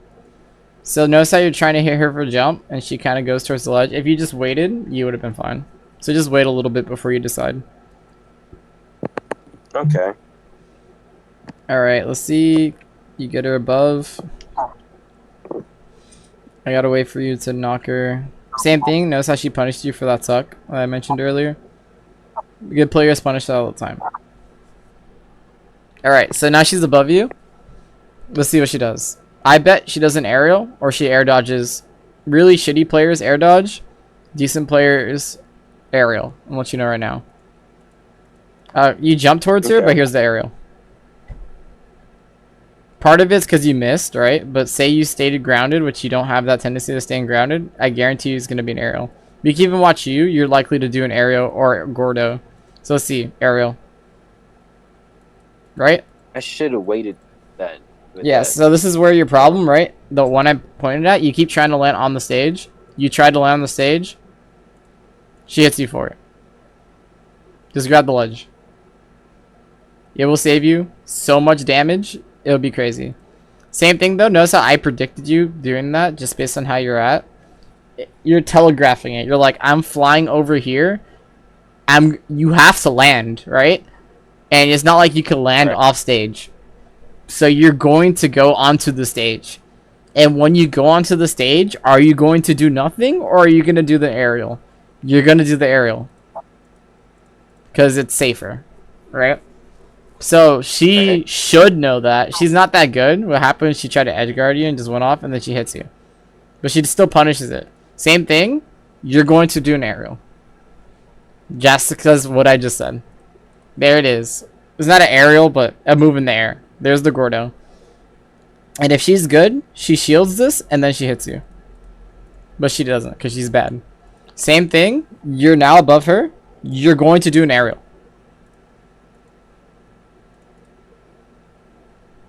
Makes sense. So this is not. This is a very common habit that everyone has. For the same reason I just discussed. Because do you feel safer doing this aerial than not doing the aerial? The answer is just generally yes. Because, right, they can hit you if there's no aerial. But everyone blocks. Or not everyone. Better players will block because they know this is coming. Because as you saw, it happens like all the time. So eventually you get good players who don't hit the aerial. If you just don't hit the aerial and you... First of all, if you just grab the ledge, you'll be fine. But say you're above and you need to land and you don't do the aerial, that's when you can punish people. So same thing. You hit the aerial because she hit a button like a dumb person. But look, you even punished her. I think she tried to do an aerial. Let's go a little back. She's above you, right? Right. She jumps. And she does an aerial. And you punish her. Because being below is an advantage, right? Notice how yours is better than hers. Up airs are better than down airs, generally speaking. Intentionally. So when you're below someone, you have advantage. So to push that advantage, you want to stay grounded. Just like you were. You basically from underneath and you hit her with your up air. So that's something you want to do. And if you do that for the whole match, you'd have her. See, you do this again, you should get punished. You do get punished.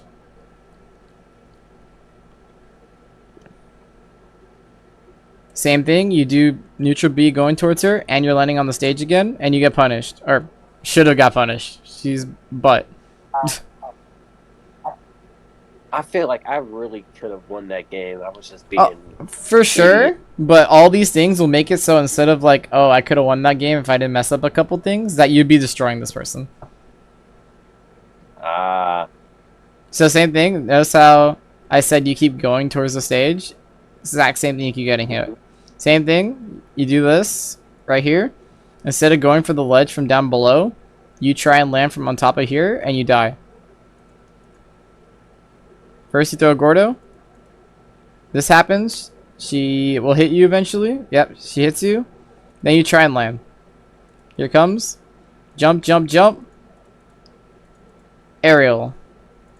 And then she's below you, so she wins. This is all you guys are doing. You guys are basically trading who's on top and who's on bottom and getting hit. So you're kind of like gambling almost. Instead, if you just wait below her and then wait for the aerial, you'll win every time. Okay. Same for instead of landing on the stage, you grab the ledge. You will not give her the opportunity to hit you up here. And you'll not take any percent. It'll be night and day. I feel like there's some like combos with Lucina in Mithra that I could definitely just like air dodge out of. But I don't got the reaction time for it. So it's not a reaction time thing. Well, we can adjust that later. But I'll just give you the tips for now, and then if we ever have session 2, we can talk about reaction times and stuff like that. I'll let you know right now, reaction time is a very little factor in fighting games, surprisingly. Oh. Yeah, you would think it's big. No, it's very small. Alright. Like, all the things I do, like when I play Tekken, like I do true combo, so it doesn't matter about the other guy's reaction time because they can't get out of it either way. So Yeah. and like when I get hit with combos, I just accept it. Like, wow, it's a death now. Yeah. Also, look, here's the last thing. You're above her, right? Right? Aerial. Boom. Punished. Oh. So, that's the end of the replay. Here are your general tips. The first thing you do, you need to stop landing on the stage. Instead, go low and up B and recover from the ledge. That's something you need to practice. Instead of hovering up on top here, go down and recover from down below. That's my first tip for you. So if you're going to have to remember 3 things, that's the first one. I'm writing them down on my notes right now. Yep. And then like be a little cognizant of like when they hit you up there, because that will remind you to keep below. But the first note basically is when you're off stage, cover from below. When they get better, they'll start being able to punish you, and that's when you'll be able to go high. But since you're at your level, just practice coming from below only. Do not land on the stage. Okay. The second thing I want you to do is keep center stage. So do not run off and try and edge guard them for the most part. Keep the center stage. And like make them come to you. So I shouldn't go for 2 frames either? For now, no. When you get a bit better, I wouldn't mind it. And if you're feeling really saucy, like go ahead, I'll let you do it. Like you get the pass. But like for the most part, don't go for them right now. Right now we're trying to build fundamentals, and then I think this would be very helpful for you. So keep the center stage. Make them come to you once you have the center. The third thing is your job, your game plan is throw them off the stage. You want them, not literally throw, but make them go off the stage. Whatever button you do, the goal of that button should be to get them off stage. Okay. And the last thing you do, the fourth thing, is when they're above you, either wait for them to land with their aerial, because most of the time they're going to land, or counter with your own aerial, with your up air, right? So if they're very high, like you did a couple times here, use your up air. If they're very low to the ground and you don't think you have time, just shield it. And I guarantee those 4 things alone will quote unquote rank you up. Obviously there's no ranks, but you will be demolishing this Pyramithra. Is this your friend or is this some random person online, by the way? It's a random. Okay. So try these things versus like in all your gameplay, and like most of your gameplay will definitely improve. Like you will, instead of being like bronze, you'll be like, you went from low bronze to maybe like high bronze or low silver. That's the jump these tips will get you, if I had to guess. I'll get this. Because I have an esports team at school. Is it for Smash or is it just for a whole bunch of games? For Smash, Rocket League, and Apex. Okay, so if you have them, if you have the person you don't beat that often, keep those things in mind, and I'm pretty sure you'll end up beating them. At least, as long as it's not really good. I'm captain. Oh, you're captain? Hey, let's go. Yeah. Alright, maybe you'll start demolishing some of the people, but keep those things in mind, and I think you'll be set. Oh, and I guess one thing, action-wise, so those are things you need to do in-game. When it comes to your practice, let me go to Yuzu. I mean, not Yuzu, Smash Ultimate. For practice, as you mentioned, you still need to practice your teching, so don't forget to do that. Right? The other thing I want you to practice, or I guess not practice, to do, is to actually go to tournaments. The reason why is that that experience is invaluable, and it gives you basically new perspectives on things, and that way also you can have an idea what your quote-unquote rank is, if that helps you, right? So that way you can keep these tips in mind.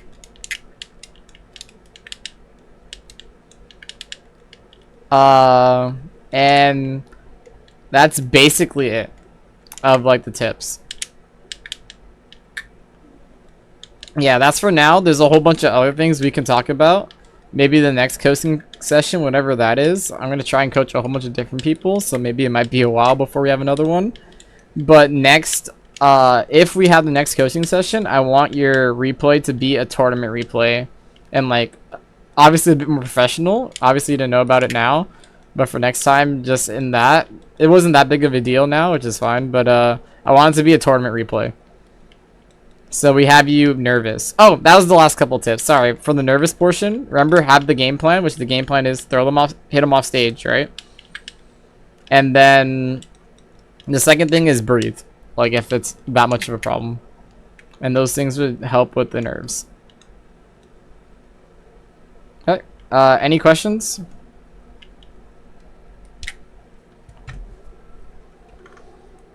About sums it. All right.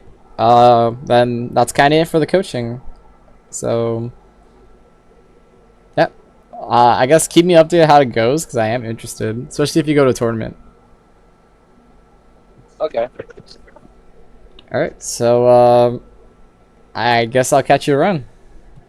Thank you again, and yeah, I appreciate it a lot.